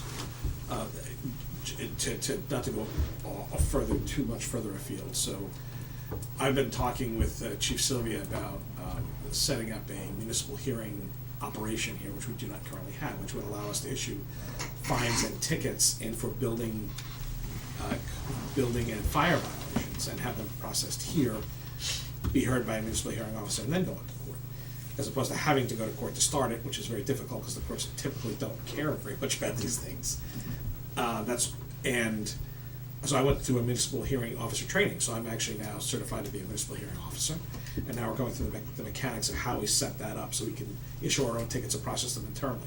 You can then appeal the decision on to the courts. Who still won't care? But at that point, we've issued a decision, and now they're appealing a decision as opposed to us not having any action at all. Right.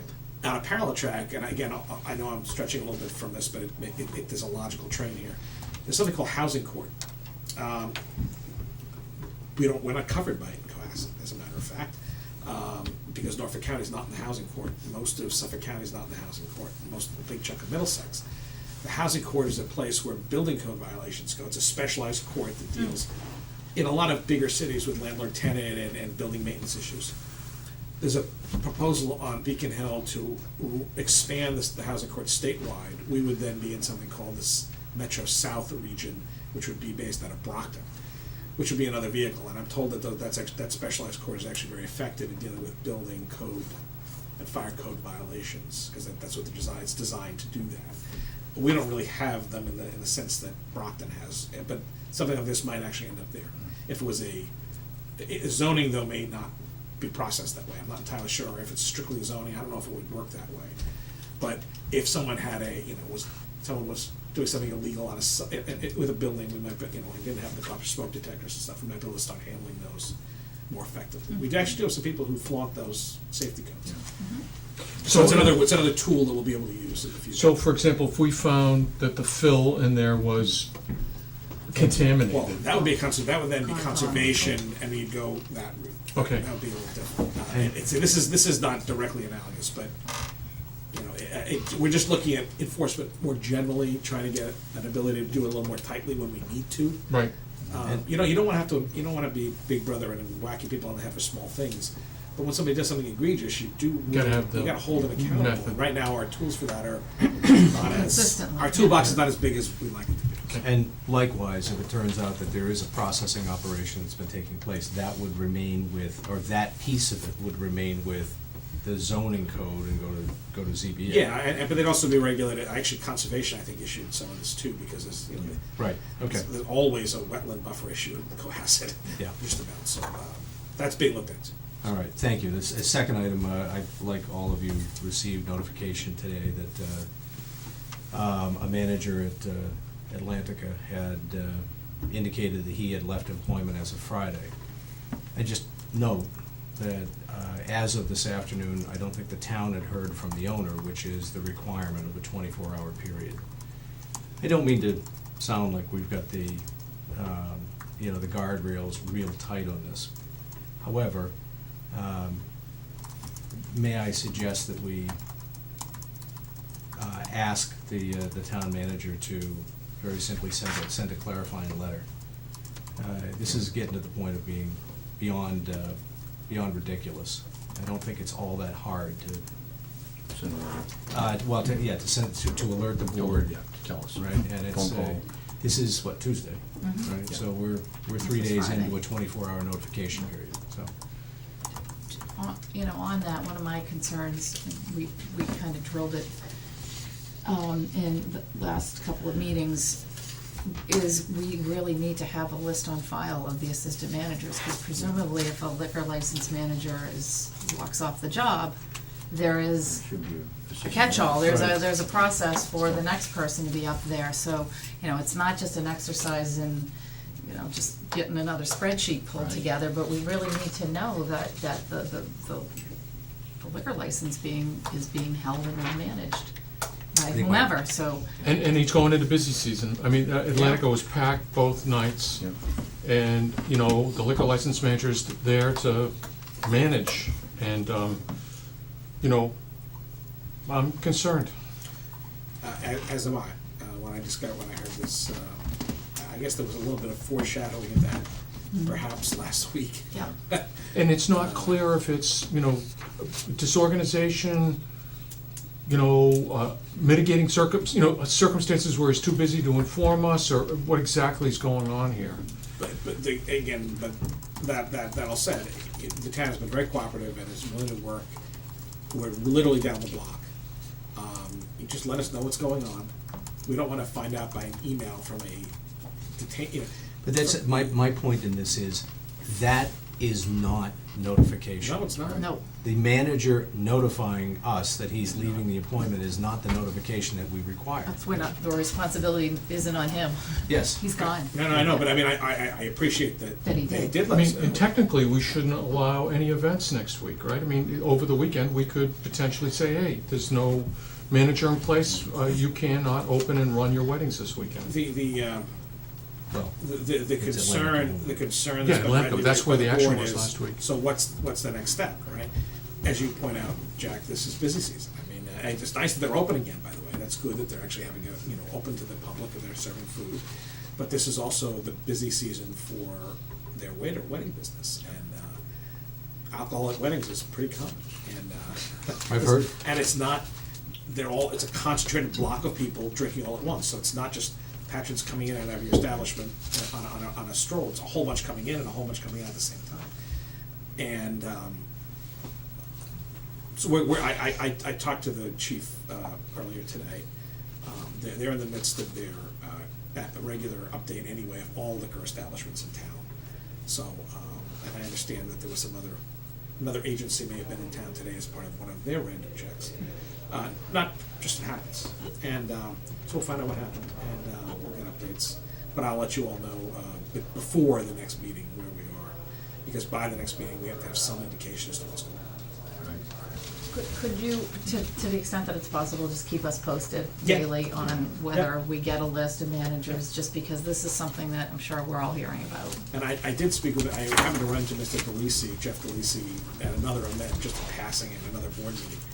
And we talked for a few minutes, and I'm not sure, and I don't know that if his firm is fully re-engaged, it would be helpful if they were, because it would give us a regular contact.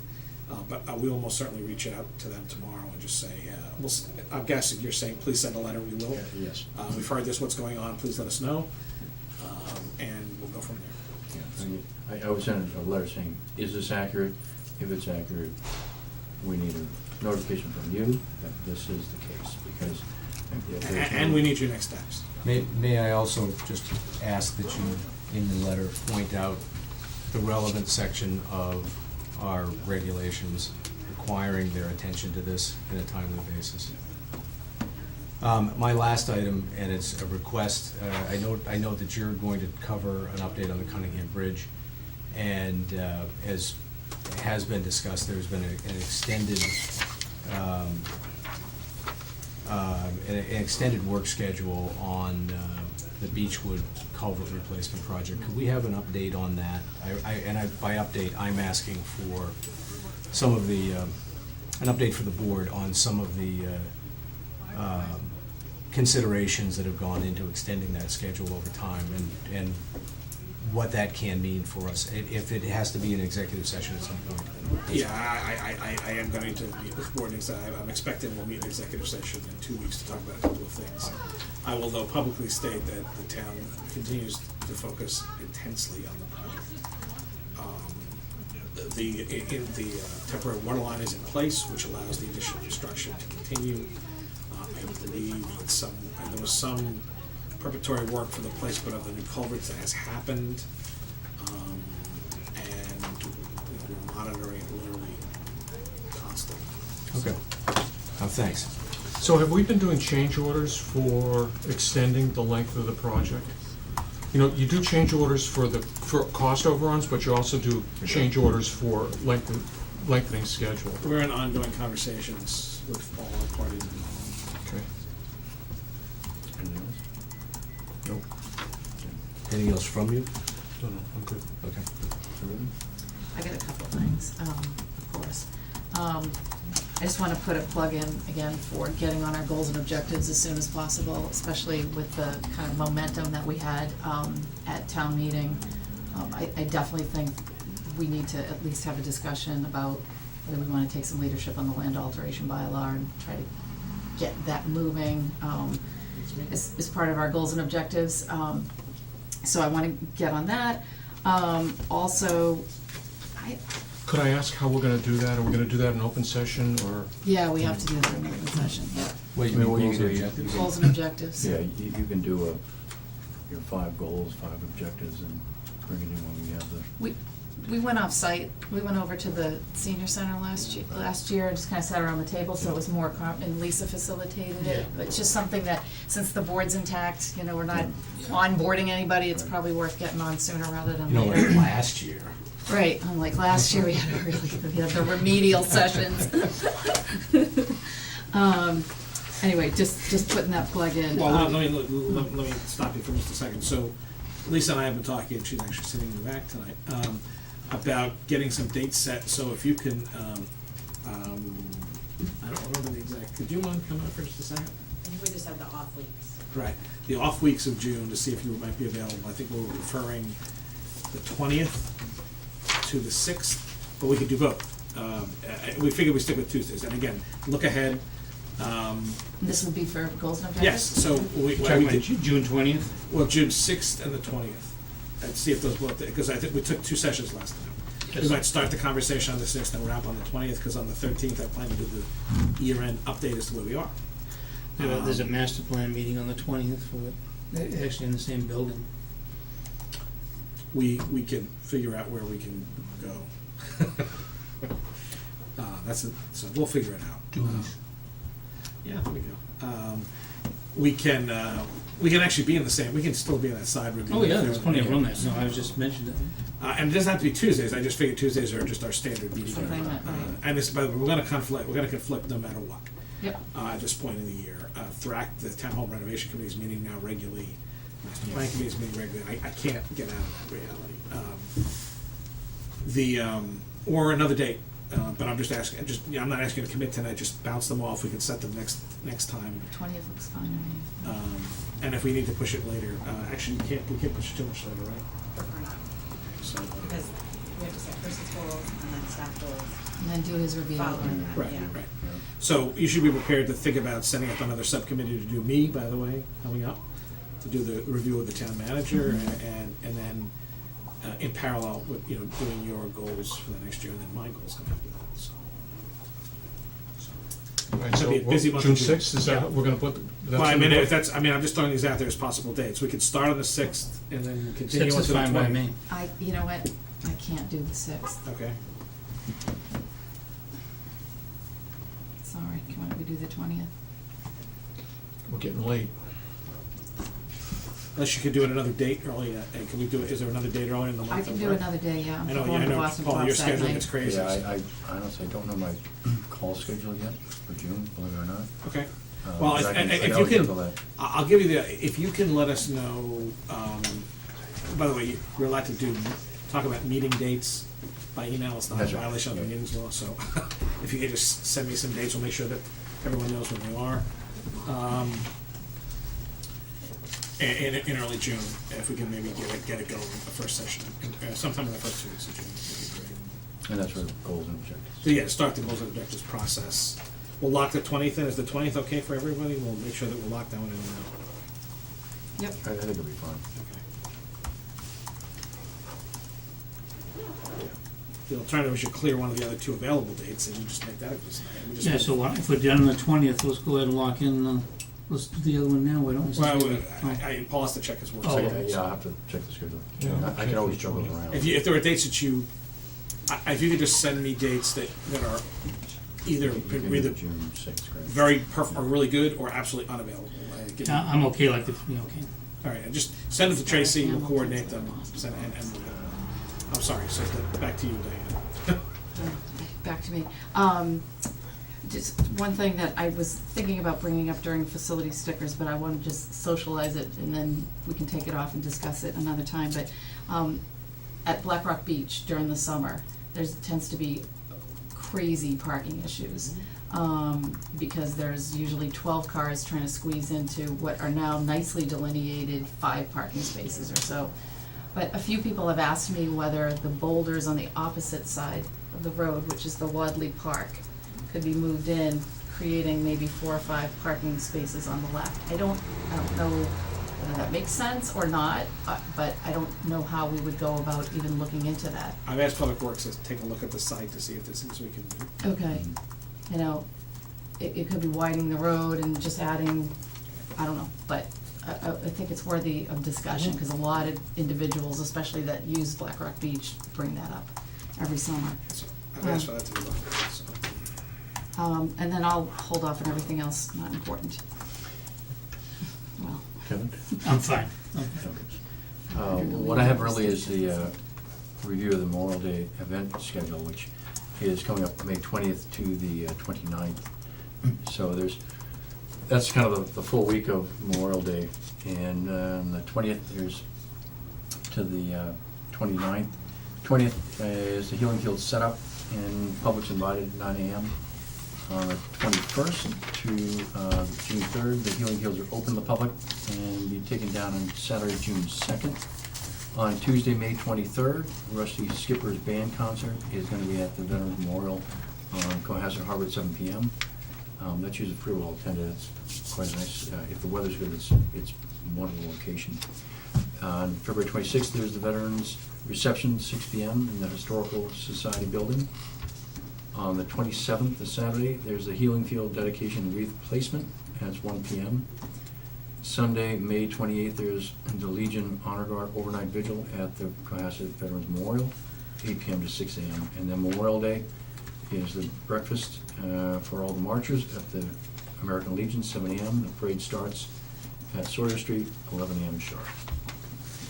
can I just, And Monday, do I ahead. Yeah, sorry, I was just gonna say, just to, the healing field setup, which is May 20th, that's this Saturday. Yeah. If you're anything like me and still think it's April. And that's it for me. One last question, I just, were you intending to bring up the letter that's in our packet from the town of Hull copying us, but essentially to DOT? If you'd like It's- to do it now. Yeah, well, it's very simply, as you may or may not know, is it Rockland Street is? Summer Street. Summer Street is, the intent is to drop that, at least on a pilot program, to 2 lanes, dedicating the 2 lanes being dropped to bicycle lanes. All of which will potentially alleviate traffic from 3A, or from the, the 3A circle in Hingham to Towards Nantasket. But Hull looks at it differently, and understandably so. It makes a very strong case for saying, I don't care what you do with the lanes, you're still gonna have 250,000 cars Yeah. through the summer season going to Hull, so that you can accommodate some bicycles Right. along that stretch. I'm looking at it from the impact in Cohasset, all right? And I'm thinking about this very selfishly. I don't drive to Boston. You do. I do. I don't drive to Boston. But typically, to avoid what tends to be a knot on Route 3 in the morning that extends all the way to Boston, if you're going in that direction, the way you avoid it is by running up 3A and getting on at Ponset Circle. Well, you're not even really gonna be able to do that very effectively now, because the bridge at Fore River is going down to 2 lanes.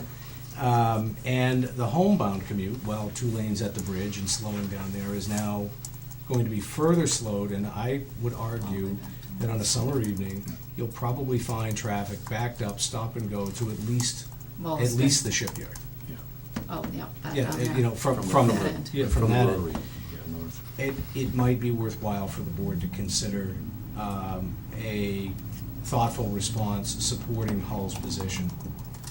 And as much as I'm in favor of, no offense, giving cyclists a safe place to ride, we have to be Summertime. practical about. Summer, yeah. Summertime may not be Yeah. the time to. about what And we at the have same to- time, the bridge is going down, I'm petrified. So, understandably, so you know, South Shore traffic this summer has all the potential to become disastrous for this town, simply because there's really only 3 ways out, one south, one north, and one roughly Helicopter. west. Helicopter, yeah, I didn't think about helicopter. There is the eastern bound, but that requires a trip by the way of the Azores to do it, so. I didn't think the proposal, maybe I misunderstood, I thought the proposal was for the road that goes down to Rockland Road. You know, the Nantasket Beach Road, am I right? It's from the Like the Rotary, Jake's Road. Rotary there in Hingham, Far. Right. and then goes south. Where the courthouse In- is. Yeah. Right, okay, right. Yeah. And it's right now, it's four lanes they wanna, I don't understand why they wanna reduce that to 2 lanes when we all, you know, this must Should've backed up really everything. concern Hull a lot, but concerns us as well. I'd like to hear what the rationale is of the state that's doing this. I don't know, can't be just for bicycles. So there's a public meeting this, does anybody have the date? Yes, I believe this it's Thursday. This Thursday, I sent an email to all of you about this at 4 p.m. In the Selectmen's Meeting Room. In At the Hull Town Hall, Hull yeah. Town Hall. We are sending our traffic safety officer there. Great. And all of, you know, I sent an email to all of you and to the planning board members, if anyone is, you know, you can pass along to anybody who wants to go, it's public, but. It's Thursday, May 18th at 4 p.m. in the Selectmen's Meeting Room at the Hull Town Hall. So one of the other issues that came up today when I talked to some folks is just that's the only evacuation route. Right. Really, I mean, if, you know, if there's a Exactly. real storm, you can't send people to Cohasset, I mean, that would be crazy. And this has gotta be a concern to Hingham too. We ought to sort of outreach to Hingham and see what their view is on this. Well, it seems that some folks in Hingham are pushing this, Yeah. who live right there, without, I mean, I'm not sure that they've taken into full account the impacts Oh, very. beyond their immediate neighborhood. I mean, I understand the concerns of people who live along busy roads, believe me, but, But the busy roads have been there for quite some yeah. time. and That road's been there as long as I can remember, since I was a Is little it kid. They're making, Hull is, as you read through the letter, is making a pretty strong case that there's a number of assumptions which don't seem supportable by just observable evidence, and then secondarily, should the traffic impacts materialize, the impact for Hull on public safety, emergency response, et cetera, is impacted pretty terrifically, so. And that affects all of us, by the way, because we're on a mutual aid situation. Yes. So They're getting, gonna cover us if our Yeah, I ambulances mean, are gone and fire trucks are gone. I have one more Yeah, thing, go I'm ahead. sorry. I believe, and Mary's in the audience, that this weekend will be the celebration of Michelle and Michael Hubley for their Citizen of the Year award, and that'll be part of the farmer's market that's gonna be on the Common this Saturday. So typically the board signs a proclamation. I have a bunch of them. If you would allow me to, I'll type up a proclamation and then probably ask all of you to come by the office this week to sign it. I'll try to get it done in the next 24 hours. Is that okay? Sounds fine to me. Sounds good. And Paul, will you be the presenter? I will be, Yeah. yeah. Where are you doing the event? We're doing it at the kickoff of the farmer's market. Oh, so you're doing it outdoors? We moved Atlantica. over Yes, there. that's a good thing. But that, May not be actually, anybody Michael home and then. Michelle really wanted Good call. that. When I interviewed them, they just were so humble about, kind of, and they said, could we do it here? And at first I said, well, I hate to skip a year because then you might lose the, Mhm. but then I thought, I don't wanna go and see the door locked or something. and, Yes, you know, that's to do- understandable. No, I think that's great. That's where it comes, right? Just quickly on them, because Hingham is my other town, that lane, it's called a lane diet, it's a public safety. That's where Hingham is coming from, because that particular stretch is a death trap. So they've had numerous accidents there going from Rockland Street to the Rotary. Mhm. And people are going 50 or 60 miles an hour. So the bike thing, I think, was like just, we could turn it into a bike path. But the purpose of narrowing the road was Safety. to get the traffic under control. That's where Wouldn't- Hingham is, I'm just saying Yeah. that's where they're coming from. I would just think that enforcement would be a much more effective way to deal with that. Well, they've tried, but they've had. I've never seen a cop It's a on it. horrible area. I mean, you have the Lincoln Sailing Center there, it's just a nightmare. The whole area needs to be revamped, but that's their reasoning. I think the selectmen are for it in Hingham. Yeah, no, I think that Yeah. was Chris's point. They're not gonna be happy that you guys are against it. That's okay. I mean, if there's real genuine public safety concerns, it's Yeah. 11,000 people who live up the peninsula plus. Yeah, everything no, else. I can't see how it's gonna be a nightmare and traffic-wise, I agree, possibly. I mean, there are reasons that these things are problems, and enforcement, again, sometimes you have to just stop traffic flow. I mean, I know it's horrible, but put some more stoplights in. I know, it may make people inconvenient, but there's ways Back of. up Well, there traffic, too. That's true, but in an emergency, Yeah. you still have 4 lanes. Yeah. There are two lights between Yeah. between the circle and the Dodge off. Right. And the Corridor study, yeah, they had some. We'll watch what happens. I mean, we're going, so again, it's just a, Yeah, but it wasn't the bike thing, that was like something, it wasn't like, oh, we need places for bikes, that was like, oh, we could do that if we. Right. So what's really happened over the last 15, 20 years is people have built on those pieces of property that, for years, it was just vacant land. I mean, you remember it was like when, back in the 60s and 70s, and now it's got a panoramic view of the ocean over there, so people have built on that property, and it's a real challenge to get out of those driveways, and I'm sure, that's driving, and people do go fast on that. I mean, I use that road every single day, and there's a lot of traffic, it goes fast, but it is the only access to Hull, and the Hull beaches in the We're talking summertime. just the Summer Street Yeah. piece, not Rockland. Right.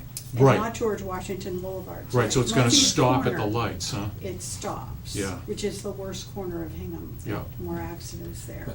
So that, between that and the Rotary is the piece, that's Old Colony Hill. Yeah. I don't think there's a lot of building, I mean, those houses have been there forever. On the other side, But you're on the thinking more back. Rockland Street where they put condos and all that, but it'll be affected with the backup. Yeah. Okay. But that's the strip they're talking, I think. we understand. I forgot, I have some. I just want to talk about the community resiliency grant we talked about today, quickly. So, the state's offering more money for coastal communities. The buy-in for this is you have to do some planning with the state on extreme hazards and extreme weather conditions. You apply for this grant, it's a very generalized grant, and they provide us with $10,000 to $50,000 to do facilitated sessions on how do we handle extreme weather and extreme hazardous events. Chris's and Diane's thinking on this is that it integrates really well into what we're doing for the harbor plan, what we're doing for the master plan, and what we're doing for the open space plan. And it provides us with a little more money and staff resources to actually fulfill those pieces that we have in those plans.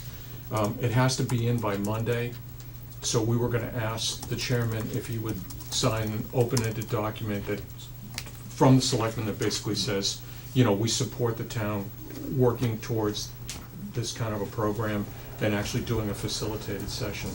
Once we do it, it actually gives us access to more funds that we're gonna need going forward for infrastructure improvements like the seawalls, the pier. You know, there's really some significant money we're gonna have to start spending on the harbor and all those water areas. I mean, James Brook, there's a lot of places that we have to spend some money, and this is allegedly gonna give us access to those kind of funds. So, for a lot of reasons, I think, you know, it's good to do the plan, it's gonna be part of the master plan, and then we potentially have the ability to apply for grant money to get some of this stuff done. And the other piece of this is somewhat of a partnership, and it's really Chris's call as to how this will play out, but with CSCR, Jack Buckley was the one that brought it to our attention. It's called the municipal, what is it called? Municipal vulnerability. Vulnerability preparedness program. Preparedness program. So it's something that they have an annual State of the Harbor where their students' research gets presented and is kind of geared toward these vulnerability issues. So he brought it to our attention. It's Chris's lap right now to make sure the grant is applied for, and you know, we would just send a supporting document. It's kind of a two-stage process. The first one is this indication of interest. It's a 7-question document we're doing. One of them says, as a letter of support. So we've been talking about, this has happened much more quickly than I generally like to go with these things, but they kind of popped open. They've just extended the deadline till next Monday. So we had a meeting internally just today with staff and with with Jack and Diane, who stopped in a little early before the meeting, and I think that this seems like it's worth pursuing. This doesn't even assign money. This just puts us in a queue to be considered to get money, and then they'll come back at us with, okay, you're in, here's what you need, and here's what we'll give you money for. But one of the things that I'll piggyback on what Jack said is that one of the questions here says a description of how the municipality will use the results to inform ongoing or new planning efforts, such as open space, master plan, etc.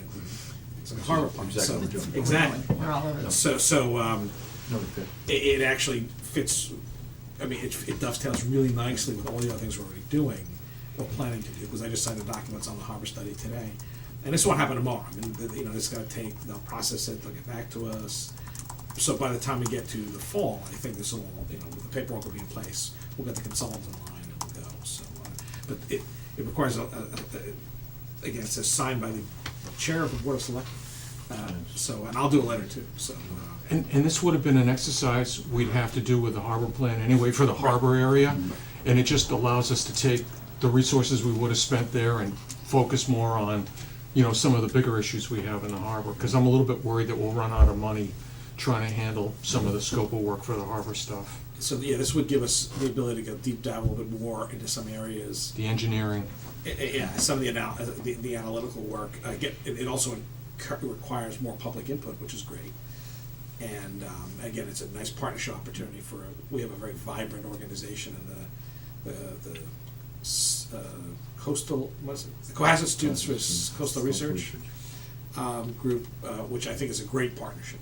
And I think the state would all work in our favor for support. So I don't know if you want to call for. if you just wanna sign it, that's fine, you don't have to, you don't have to vote. It's already half drafted, so I'll clean it up and run it by I'll let you know where we go. That's great. With it, so. So we just need a letter signed by the chairman so that, because it's due Monday morning. So, So have you written it? No. It's 90% written. I'll follow up with you. Add sincerely and you're done. It says, I need to give you my bank account routing number when you. yes, I know. Please allow Jack and Eileen or Bentley convertible. You have anything else, Paul? I want to No. tell Ready some. for me? Blue, please, blue. So, next up is town manager update. Okay, that was a robust selectmen update section. You've only got 6 minutes, Okay, let's go. so here we go. I am going to, I'm gonna take these slightly out of order, so we did the MVP grant. I'm gonna just give out these. This just came out today. This is the current cherry sheet numbers. The Senate budget was just announced. So if you just want to take a quick look at this, What do we get? so if you look at the shorter side, the local aid estimates, it has a little fewer numbers on it. The numbers are basically unchanged from the Senate budget, from the House budget and the Senate budget, so that's good. Can we get this in the email? Yeah, I just did this because I couldn't get it to Yeah. download cleanly, so No problem. if I give you the link, you can just go look at it yourself. Either way, just send it to us. But on the expense side, there was another. They're tweaking by a few dollars here and a few dollars there. The charter school tuition changed by $46, for example. I have no idea. The mosquito project changed by $4. We're getting into. For all I know, there's typos, but They can't raid. so there's no fundamental differences. That could be what it is. There's no fundamental differences. So we're getting an extra $350 in library aid, according to this. So, but this is, by the way, this is just the next step. The next, as you see, is a blank column called conference committee. That's going to be where the proverbial rubber meets the road, and it's all. And as I'm sure all have seen. There's significant concerns about the state budget because of deferred, what people believe is a significant amount of deferred revenue. People have pushed back from 16 to 17 in hopes that they're going to be getting a just giant windfall from Washington. It's not just affecting Massachusetts, it's affecting states all over the country. It's not as if the income's not there. People who can move it, moved it.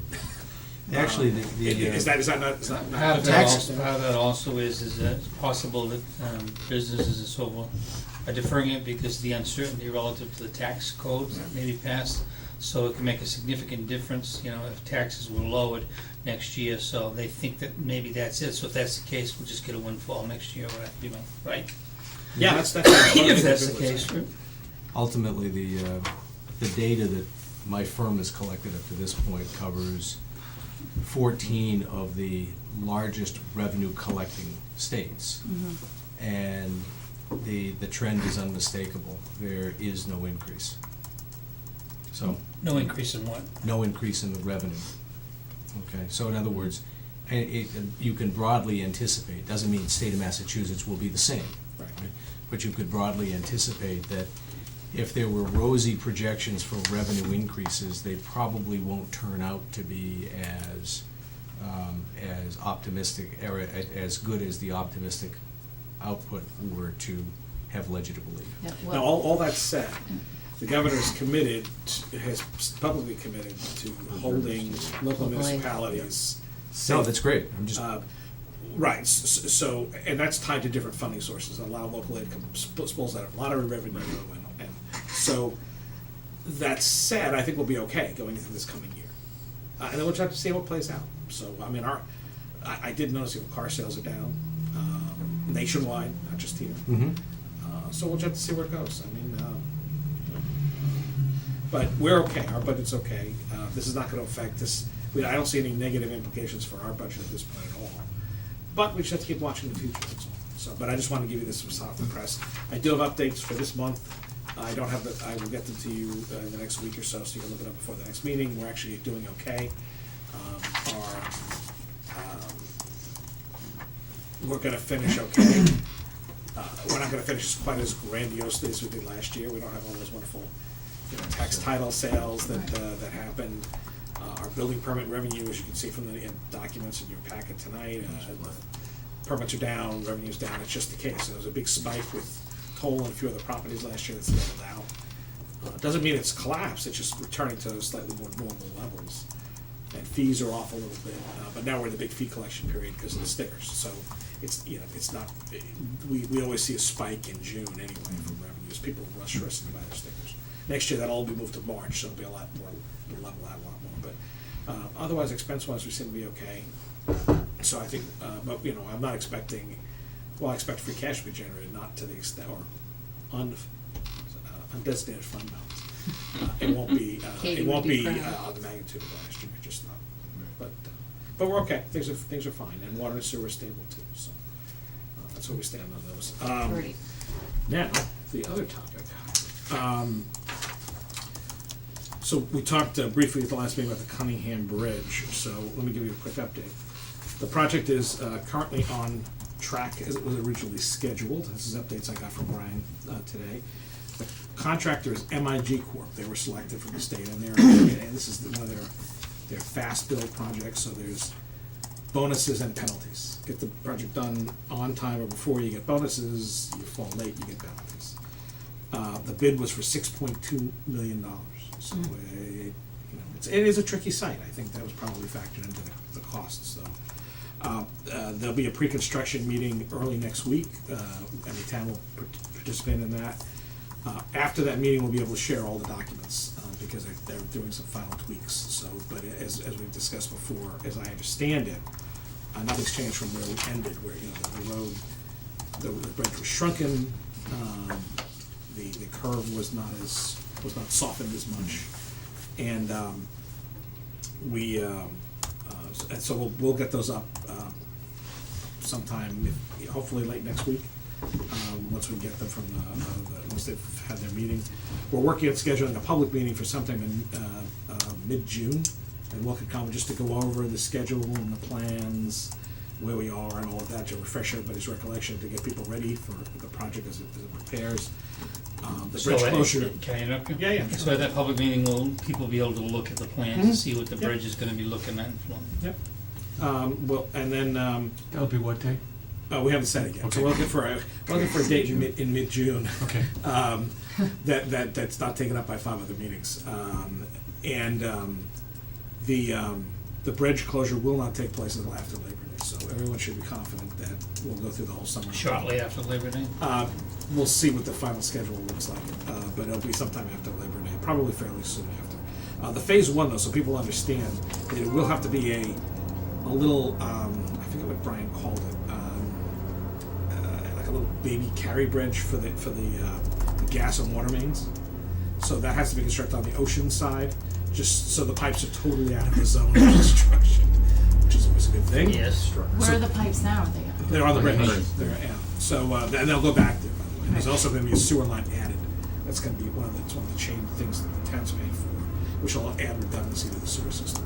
So those will be off on the side, on the ocean side, not on the bay side, the little harbor side. And those will be installed, I don't know when, but that'll be the first thing they do. They have to get that done so they can do any demo work. We have discussed alternatives on the guardrails. We've asked them to try to explore, and again, I want to thank Ralph Torkelson for his work on getting us some information on that. We've passed on to the state, and they're looking to see if they can't integrate those. They look nicer. They're wooden. They still meet, because the speeds there are so low. There's different crash test requirements. Not on the bridge itself, mind you. This is just on the approaches. Okay. And we're seeing what can happen. So we don't have an answer on that yet, but we will. Maybe by the public meeting, but I can't promise that because this is at the very end of the project. So they're not really focused. They've accepted it. They're considering it. They didn't reject it. They didn't say anything crazy about it. So we're hoping that it can get integrated. And if there are additional potential costs, we'll most certainly connect them. Will they have to go through local permitting boards? No. So they Right can now. bypass Concom and everything? They've effectively, they've already been through the whole permitting process. Okay. So the state can to some extent, Trump things. That's not really what happened here. Remember, they did look at the shellfish and all that. They are going to be doing, by the way, some on-site looking as well, just to make sure that they have the parameters set and everything's as they thought it was. My question was more just as another, is there other opportunities for the community to hear kind of what's Well, going the on? pub- that's what the public Hear it, meeting would but be, right. Other than that, but yes, okay. And then, I mean, our goal is to stay very much on top of this, and to really plug in with the state. The state understands the sensitivity, they understand the importance of it. So far, they've been responsive, and then now we have to maintain that level of integration with them, and go from there. So far, so good. So we tentatively look, if this began after Labor Day, later in September, when would it be completed by? Is it a year and a half? The goal is to have the bridge reopened by June of the next year. It's A year and a half, no, less than a year. less than a year. Yeah, I mean, not 100% complete, to be clear, okay? They'll still be, they'll have to be finishing work on the rock work on the facing work. They can do, some they can, sounds like plantings. they're working through, obviously, the winter time and just having a previous experience that Well, they've built in a 1 month off for weather. for weather. And if the weather's good, they work through, they get done faster. There's two steps. There's certain things that have to get done before the bad weather. If they get that done, it makes life a whole lot easier. Then they could, and then they continue. I forget how it's structured, but I think that's the point of the. I do remember going through all of this, and there were logical points. There's also a point where they can stop and reopen the bridge if they needed to later in the project, if we needed them to do that for purpose. The goal is to have it open for the beach season, right? So they and again, if we have a really terrible, awful winter or some terrible storms, I mean, I'm hoping none of those things happen. But they did the construction schedule does have a break time in there built in already for bad weather, and they still get to. So Chris, is there gonna be like a weekly meeting for, where town officials can actually participate in the construction? We haven't talked about that. We can. Yeah. I mean, we want to make sure there's regular updates to us that we can pass on to folks. Usually these guys have a meeting in the beginning of the week to talk about what the week's schedule is. It might be useful for a town employee to be involved, Well, Brian's going to stay, and our public works people will stay plugged in for the entire process. Right, they do regular update meetings. One of the things that we're still trying to find was they wanted to do some early staging of their vehicles. We're like, yeah, you can't really do that. We can't give up the beach parking lot in August. It's not going to be a good thing. So I don't know where that is. I know that Brian was trying to work with them to see if there's some alternatives. And we've been working very closely with the residents, particularly one of them, one of them was immediately adjacent to make sure we're not impacting him during a particular weekend. So, but that's been coming along. I think we should have the plans again. I hope, if not at the end of next week, as soon thereafter as possible, after they do the pre-construction meeting, which Brian will go to, which is next week. And then how will the plans be available? We'll put them up on the web. So that people can see it on the web, and they'll be at this meeting, our meeting in June. In meeting June, exactly. We'll have For stuff discussion up and there. so. Then we'll make sure the schedule's posted, and we'll follow up on the schedule and all that. So. Yeah. I mean, this is one of the projects that, probably, maybe with Brown Brook too, that if we could do something every couple weeks in the Mariner, just kind of a picture and an update, here's what's going, and just keep people as it goes, informed as much as possible, because as you know, when there's no information forthcoming, people backfill. Right. Yep. That's when we Can I get into just trouble. add on that, so if this is roughly this here, but I think I'd like to see us put on the agenda an update on Bound Brook at our next meeting. Well, And so that, I'm recommending that we have an executive session at the next meeting. then let's, To so go over a we're couple of updated on things. what's going on Yeah, on that. and there needs to be there's a couple of items that need to be talked about. I'll talk about it with That's Paul fine, during the just so that meetings. we know and the public knows that we'll be reviewing this in the Yes. executive session, Yeah. because this is increasingly, in social media, and we're getting it personally, and I think that we should be well apprised on this. So if we'll kind of cover this the next meeting, we can take the discussion from there as far as I'm concerned. It's fine. I mean, there are some things I cannot discuss. No, it's fine, as long as, Um, let's get into it and discuss it at the appropriate forum. I will say that this is something that's consuming a fair amount of time, so it's being. Well, that being the case, particularly, we need to be knowledgeable about what's going on, so. But I want you to understand, there's gonna be some things that even after we talk, that we can't be talking about. So I do wanna, I want you to, and again, I'm not trying to hide anything, but No. we're trying to get this resolved in the best possible way. Obviously, things have not gone in the path that we would have liked them to have gone, and, you know, the good news is we're still, the first side is done, and, the second side is much, there's less to do, which is good. So, we're still on path to get it done, within the time frame. So we'll see what we get. So Cunningham Bridge is a big project. Yes. And there are many, many ways it can go wrong.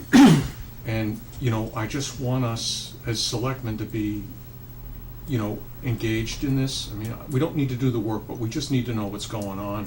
I personally don't want to find out something went wrong 4 months later. I just don't think it's the right thing to do to the selectmen or to the citizens of the town. And we just I think we've got to find a way to be involved on a weekly basis with the work that the state does. I have real concerns about the state not being responsive to our concerns once the project starts, and I don't want to see that happen. And I think it's harder to put yourself into the project after it's been going on for 3 months. I think if you're in it from the get-go and they're used to seeing you there, you have more leverage and more opportunity to voice the town's. We need somebody there taking the town's position on this. That's why we have a public works staff. So I do think we have to be careful about injecting just folks. They have their rules and regs too, and they do public projects all over the state, 351 cities and towns. Right. But I totally understand and agree 100% with the need of information flow. We've been fully engaged in this for some time, more so than many other communities, and the DOT has said that repeatedly. There's been a lot of community input. There's been a lot of conversation, far more than they anticipated. I think they've attuned themselves to that. And I appreciate that, and I know that's true. We're going to be asking the town to do some very large public works projects over the next few years. We're going to ask for a new town hall. We're going to be asking for improvements to the harbor. We're going to be asking for a new public safety building. And I just don't want to be put in a position where I have to say to people, trust us, we're going to get the job done. And don't worry about what happened at Cunningham Bridge, because it's not going to happen to this next project. This is not a criticism, this is me just saying right up front, I want us to be really careful how we manage these big projects going forward, and I want us to be on top of them. I'm with you, but I also have to underscore it's not our project. It's a I'm state sorry, project. I don't buy that. No, but That's what we said about the dredging, Chris. But again, that is, we don't control, we don't have a crunch. I want you to understand, we most certainly have access to the state. Again, and we're going to continue to use that. We're going to stay plugged in. So the state is our partner, and we can access. So they're not we have a state rep and a state senator and a governor and a transportation secretary. We're going to continue to use all of that leverage. But the contract is not with us. The contractor works for the state of Massachusetts. So we need to keep the pressure on the state of Massachusetts to make sure they do the job correctly. That's the only point I'm making, is that we can't control the contractor's actions. We're not going to literally be able to do that directly. So we have to do that by continuing to stay very engaged with state DPW, state DOT, which we've been doing. So same thing, just a little different point. When we run a project, it is us. The contractor, again, with Town Hall, the project manager works for us. We say, we need this done, that's what they're supposed to do. The architect, we need this done, that's what it's supposed to do. We're paying the bills. The nice thing, that the big difference between this and the dredging project, that there's actually a closeness of relationship with the DOT. We deal with them on a regular basis. They're our neighbors, literally, in some cases, right? So, and we have a much deeper relationship. The Army Corps is a behemoth. This was a tiny little project in a tiny little corner of the world from their perspective. For us, it was everything. It's our harbor, it's our one harbor. So we took it very, very seriously in a way that they didn't even understand. The difference with the state is that even though, in the grand scheme of things, Cunningham Bridge is not the big dig, it's a very important project. They understand it. I think we've made that case. But I want to facilitate that kind of engagement all the way through. That's why they're offering you another public meeting, which I think is a good thing. And as Diana and others pointed out, we need to have regular communication so people know where we are we on schedule, how's it going, get some pictures. American's not a photographer. You wanna come to the site and take a look, that would be great. I mean, we wanna make sure those things are facilitated. Yeah, you know, I just want us to know what's really the reality of what's going on with the Yeah. construction. I That's all. agree. I And do. just- I we wouldn't- can, we're we can big, honor you know, we're mature people, we can deal with the reality. You know, let's just make sure we know when we don't know 3 months later after Right. something wrong, something bad. If something Right. bad were to happen, I wanna know right Right. away, I don't wanna know We 3 months want the later. state to stay in regular contact with us, Right, because it is. and our- show us the Exactly. respect, you know, Exactly. that we deserve on And this I think they, project. and to be fair, I think they have been responsive. But again, they're pivoting, so what we're dealing with now is we wanna make sure, I really wanna work to make sure, and again, I'd love to engage you folks too, to make sure the state keeps someone aside from the from the DOT Public Information Unit on this. They really need to. Yeah, Because this is our, I don't wanna call it the big dig, that's a bad analogy. This is our, what's a much better successful public works project in Massachusetts? That's a problem. Along that line, and maybe I'm being a little repetitive, but, you know, I think about the difficulties we had with the dredge. I have coffee downtown and the stripes in the road are still wrong. The Bound Brook has been a very difficult experience, let us say. So I really think as a board, we need on these projects to start in a more formal basis to make sure things are reported to us so that we know what's going on. I mean, we represent the people in this, and these projects have become a real, you know, problem and a disturbance for a large members of our community, as I've seen this over the last couple of years. So I think we have a weakness here, and I think citizens expect, you know, that's what we're elected for, is to represent them, for us to at least, as Jack said, at least be informed and know what's going on, and that we should work out, you know, just like we occasionally look at our regulations, that we should work out, the board should set out some procedures by which, when these projects come about, how we're going to be informed and be engaged. But we really need to get more involved in what's going on in these projects in town, because they're not going really in a satisfactory way as far as I'm concerned. So, I want us to meet on the Bound Brook and continue to meet on that, and get some answers on some of these other things like the downtown striping. I don't know why striping can be wrong for 2 months. I mean, I could almost get, you know, and the sidewalk bricks. sidewalks and things and so forth. So we need to be on that more as a board. I think we need to systematize it somehow, and, okay. Agree. Unless We there's have a something else for citizen. me, I'm good. I think we have a citizen. No. Mr. Chairman.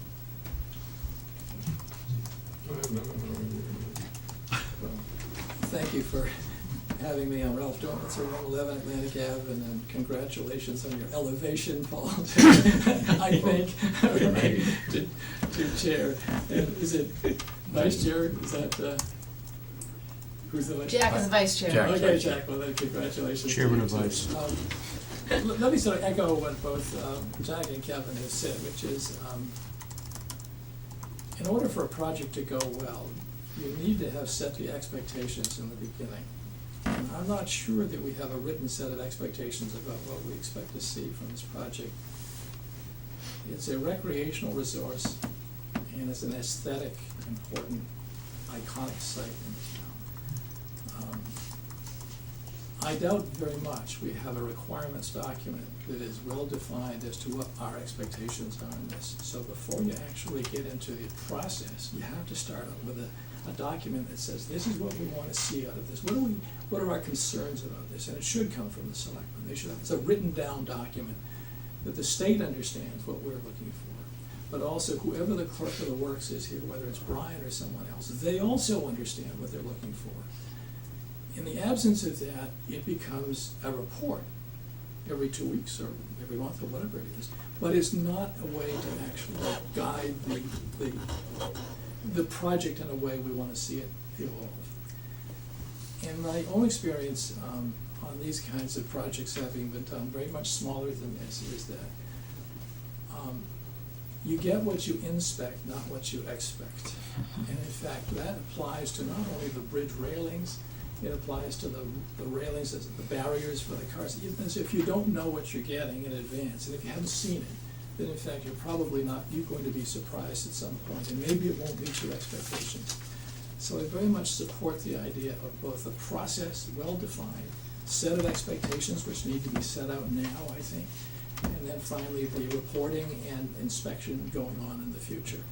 I'm very concerned about this. I've seen so many other projects, as have you, which have not come out, in my view, not technically not okay. They do come out technically okay eventually, but in fact aesthetically are not pleasing, don't meet the expectations of the people for what that site might be, for example. And I know I can talk about Jerusalem Road, as you know, which I think has been severely damaged.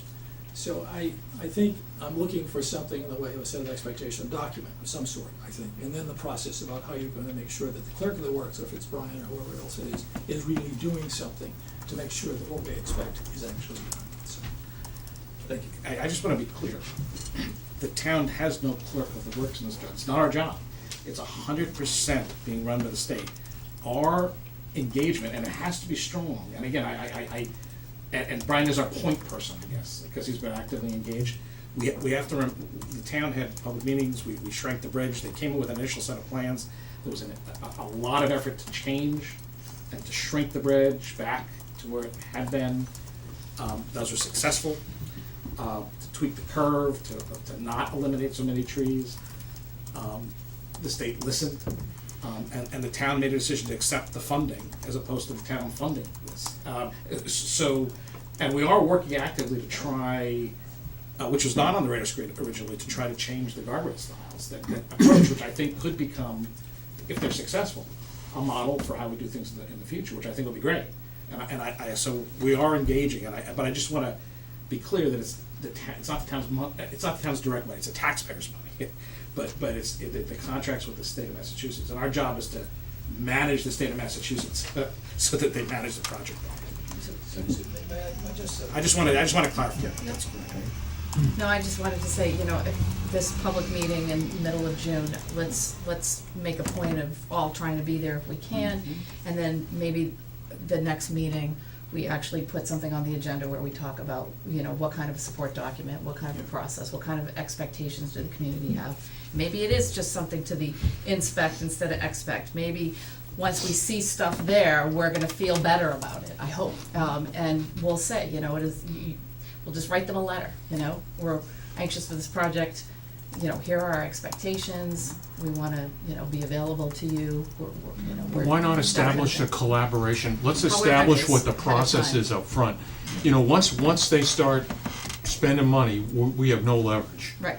So, I think we just need to be really upfront about how we're feeling about this.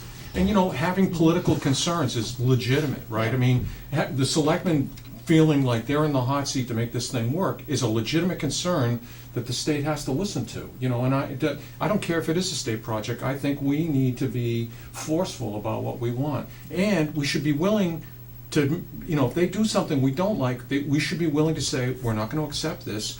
You need to pull it out and do it the right way.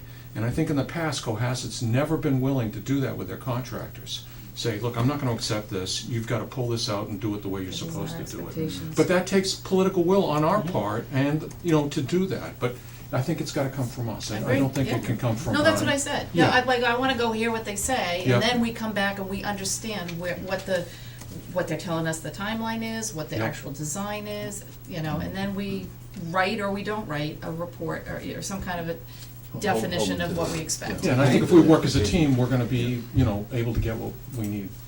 Just a quick thing to throw into the pot, because we're doing the committees and so forth, so we're not gonna do anything on, but as we have this discussion going forward, we have in our bylaws, I believe, an architectural and design committee that is designed to, to give some kind of participation of citizens, just to take a look at projects wherever possible, to see where they fit. We have that set up by the bylaws, so I would think somewhere in the pot, in our ongoing discussions, might be good to get that revitalized, or maybe we want to look at the charge of it, and because too many, I am getting concerned that too many of these projects are getting done, and they're getting done in an efficient sort of a way, but there's a character issue of Cohasset, there's a preservation, and we have an active citizen group that's, reflecting that within the community, and we have tools set up in our bylaws, and so somewhere in the discussion, I could revitalize a committee like that and somehow get that involvement, because I don't wanna lose sight of that as we go forward.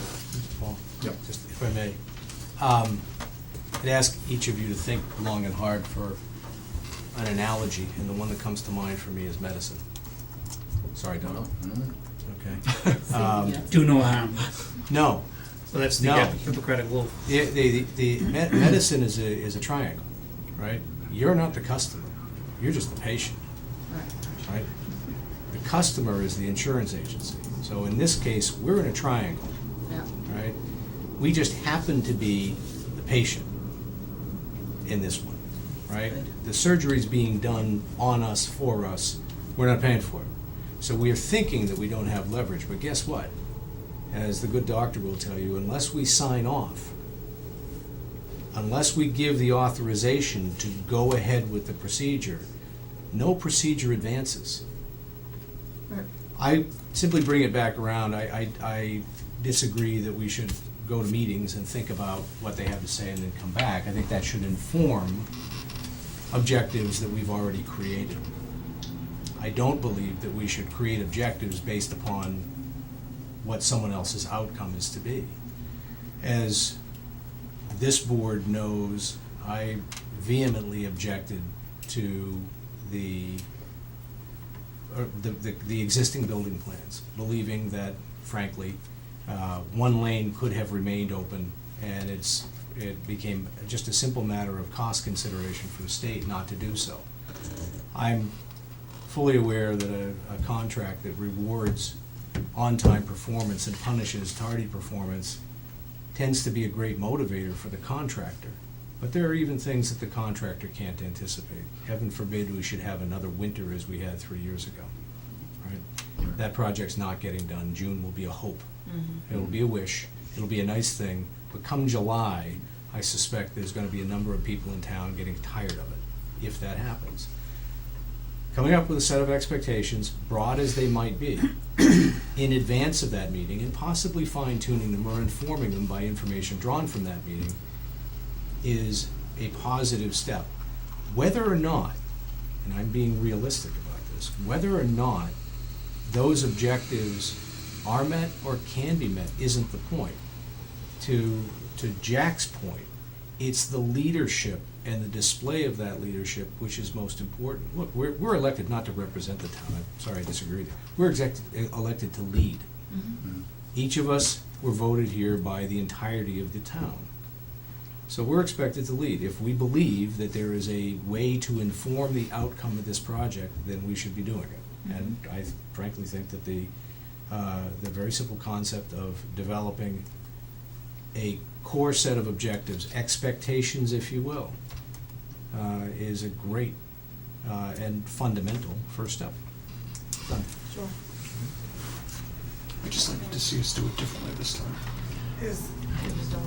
This public meeting in June, is this to Please tell us what identify they're gonna, yourself. Charles Higginson, 159 Lancaster. Is this to tell us what they're gonna do, or is this to listen and possibly alter, fine tune the project? This would be The final planning. this is to talk about the schedule and what's gonna happen. They're gonna tell us what they're gonna do. Well, no, they already told us what they're gonna do. They would work with the town on what was gonna be done. The thing that remains open and still under discussion, because it comes at the tail end of the project, are the approach railings and the lead railing, And that was 6 months ago, and we still don't have an No, answer. I'm not talking about the bridge rails, okay? I'm talking about the approaches. We've only recently re-engaged them on this, because we had an alternative that we could present. Just to say we want something different wasn't enough, and again, I'm grateful for that, we've presented it, and it's being looked at, seriously. So they are engaging on that. Now, that's something that wouldn't even be installed for a year.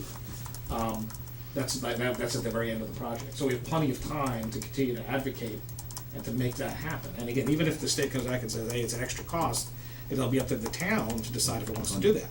But we've put the marker down and said, we're serious about this, and they're listening, okay? I mean, so, I don't think a lot of other communities have done that. But they're basically just replacing what's there. And we wanna make sure that they stick to their promises of the nice facing, so the bridge looks nicer than it does now. That the trees get planted and like they said they were going to, there's minimal impact on the immediate areas they said they're going to.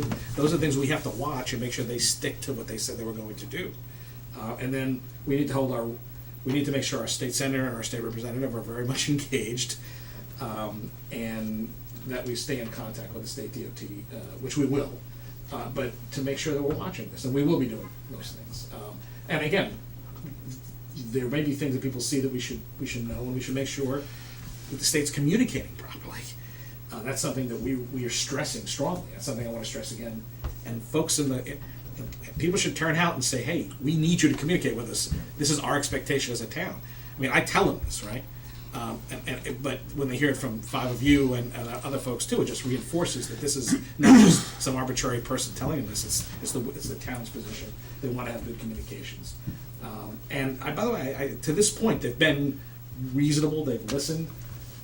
Internally, they're one set of engineers said, "You're crazy. What are you doing?" And they shrunk the bridge anyway. I mean, they did listen, and the project that they're putting in is not what they initially proposed. They changed it. Now it's still a bridge. I mean, it is still it's not the old wooden bridge in Concord or anything like that. But the goal is to make it look nicer. And again, I think that the concept of having the wooden rails would be really nice. And if we can get it to work, and that could be something we can use for the future.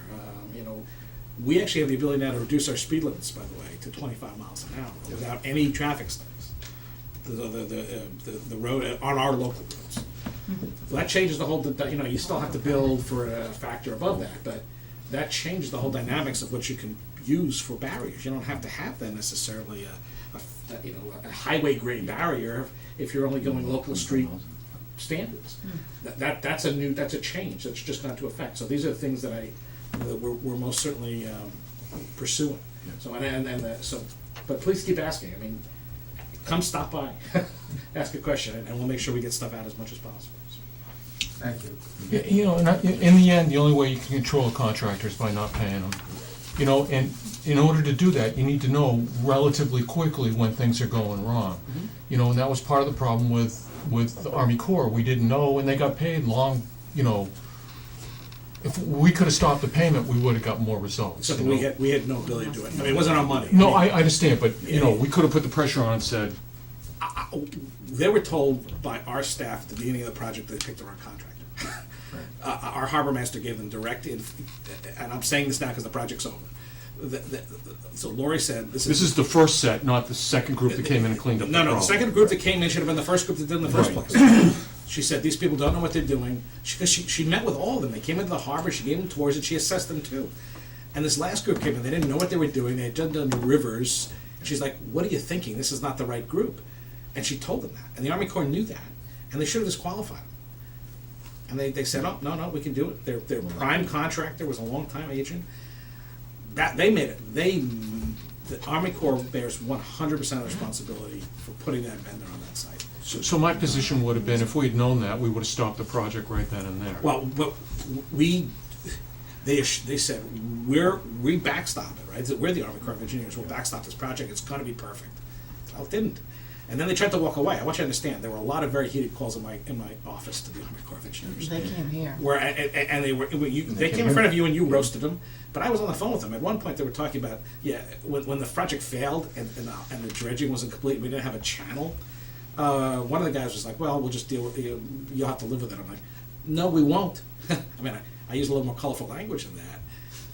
And they did come back, and I said, "Look, we're going to." And I called Congressman Lynch's office, and I called Senator Warren's office, and you were all kept up to speed on that stuff too at the time. And they moved, and they brought in their dredge, and they did remedial work, and then they did fix the project. I mean, the only good news of that is they did bring in a reputable contractor who finished the job on time, and they got the work done. But that should have happened. I mean, when this went out to bid the first time, I didn't get any bids. I mean, That's right. So we are exploring, by the way, just to bring that back, you know, so you go through the project, never, fool me once, shame on you, fool me twice, shame on me. I don't wanna go through that ever again, okay? I have very little faith in the Army Corps' interest in a project of our size. I just don't think it matters. I don't wanna be hostage to them again. So we've been talking South Shore communities about finding another alternative. The Cape has their own dredging. You know that, Jack. Yeah. We'd like to talk with them about, and we've talked about talking. I think we need to talk again, because there's always some other project that comes up. Dredging, one of these long-term things. We need to, if we can control our own destiny, we're not gonna buy a dredge. I mean, you know, it's nothing like that. But if we can partner with other communities of a similar interest, we can fix that problem. And with this, you know, so I think. And that will be one of the recommendations from the harbor plan. I mean, doing, you know, Yes. the Cape communities all have figured out a way to dredge every year, so they don't. Because they do a collaborative, they've all Right. gotten together, they all have a common interest. Yep. Well, is our sand a little bit different than Situate's and Marshfield's? Yes. We can actually reuse ours, we actually have sand. Yep. They have mud and other crap, so they can't reuse it the same way. But it's the same issue, we all have the same, we all have to be dredged out periodically, or our harbors sand silt up and we can't use them. We need to get together collaboratively as a group and see what we can do, because together we actually have a lot better with this. I agree. You understand where we're coming Yeah, from, so- right? so Yeah, coming- it's just- yeah, coming No, back no, to- the only point I want to make, I am 100% with you in fighting to make this project good. I just, and to hold the state's feet to the fire. That's all, I just want to, that it's not, you know, we don't have the same direct contract. If we had a contractual relationship with the contractor, I'd throw him off the job. And with this contract, we don't have that ability. We do have the ability to tell the state to throw them off the job, which we will be doing. That's the only point I was making, is that we have to work with them. Yeah, I think The heat is exactly. really important, and the focus. This is taken up, the Army, the state DOT has legitimately said that they've been surprised, and now they're responsive. They're attuned to the fact that Cohasset is paying attention. And there's a set of expectations that most communities have not asked them for. No, they've adapted to it, so that's a positive thing. But we do have to watch them, and we will. I think that, yeah, I think the bottom line is, you know, when it begins, from day one, we need to be aware of what's going on, speak to the, you know, contractors, speak to the state rep, the state senator, you know, talk to the DOT. You know, I've spoken to the head of the DOT a couple of times. With the dredging project, I spoke to Lynch's office, spoke to Senator Warren's office, and maybe, I don't know whether it worked or not, but at least somebody's voice got heard. I think that's what we all need to do as a board, is, you know, to make sure we keep their feet to the fire, and if there's problems, then push for it. So, because it may not be a huge project from the state point of view, but it's a big project for us. Exactly, and the fact is that most of you, I think all of you, were at the one or another of the meetings with the DOT at the beginning. I mean, that did have an impact, okay? I mean, it was clear that the town was paying attention, and that had an impact, and that will continue to have an impact. And I think this public meeting is another opportunity for people to say, hey, you know, we're paying attention. So the more of you come, the better. I would encourage you to. Yes. So we'll try to do, I'll try, I have a date as soon as I can. We're gonna try to do it local comments, by the way. Yeah. Jackie Dormitz or Malone. You're working with the DOT, which is transportation. I'm concerned that they're just gonna think of this project as a place where cars pass through. But there's a human dimension to it too, and I'm mentioning it now because you may have to, maybe not all of you will be attending that meeting. But I think it would be helpful if you reminded them that it's a place where people stop, where children fish, families fish. Sure. We walk almost every day in the summer, and there's always a different group of people there, but it's used by many of these citizens of the town as a place of recreation and just to stop and look. It's an interesting place to see all that water flowing one way and then the other. So I think that if you could remind them that there's a human dimension as well as a vehicle dimension. No, it's exactly what I said to the DOT people when they were at that meeting. I said, it's not just a bridge, it's a bit of it's a vista. Thank you. That's it? Yeah, I've just given you the stuff from the Right, state. I'm gonna give you some more information for you to chew on next week. We're on target. Is there anything else? I'm good. Next is minutes, 4/11/17. Ask for a motion to approve the minutes of 4/11/2017. So moved. Is there a second? Second. All in favor? Aye. Any discussion? Aye, 5-0. Next is up minutes of 4/12/2017, Board of Selectmen. Is there a motion to approve those minutes? So moved. Is there a second? Second. Any discussion? All in favor? Aye. Aye. Any opposed? 5-0, it passes. Next up is minutes of 4/25/2017, Board of Selectmen. You have a motion to approve? So moved. Is there a Second. second? All in favor? Aye. Aye. Aye. 5-0 passes. Topics not reasonably anticipated by chairman 40 hours in advance. I think we discussed, the only thing I saw was the red line in manager's resign. Other than that? Atlantic. I'm sorry, Atlantic. Sorry, Atlantic. Yeah, please. Let's, we just appointed the Go ahead. Michael last week. One piece of excitement at a Yeah. time. We're just doing the circuit. Okay. Yeah. Is there a motion? Motion to adjourn. Second. All in favor? Aye. Hey. Okay, great meeting.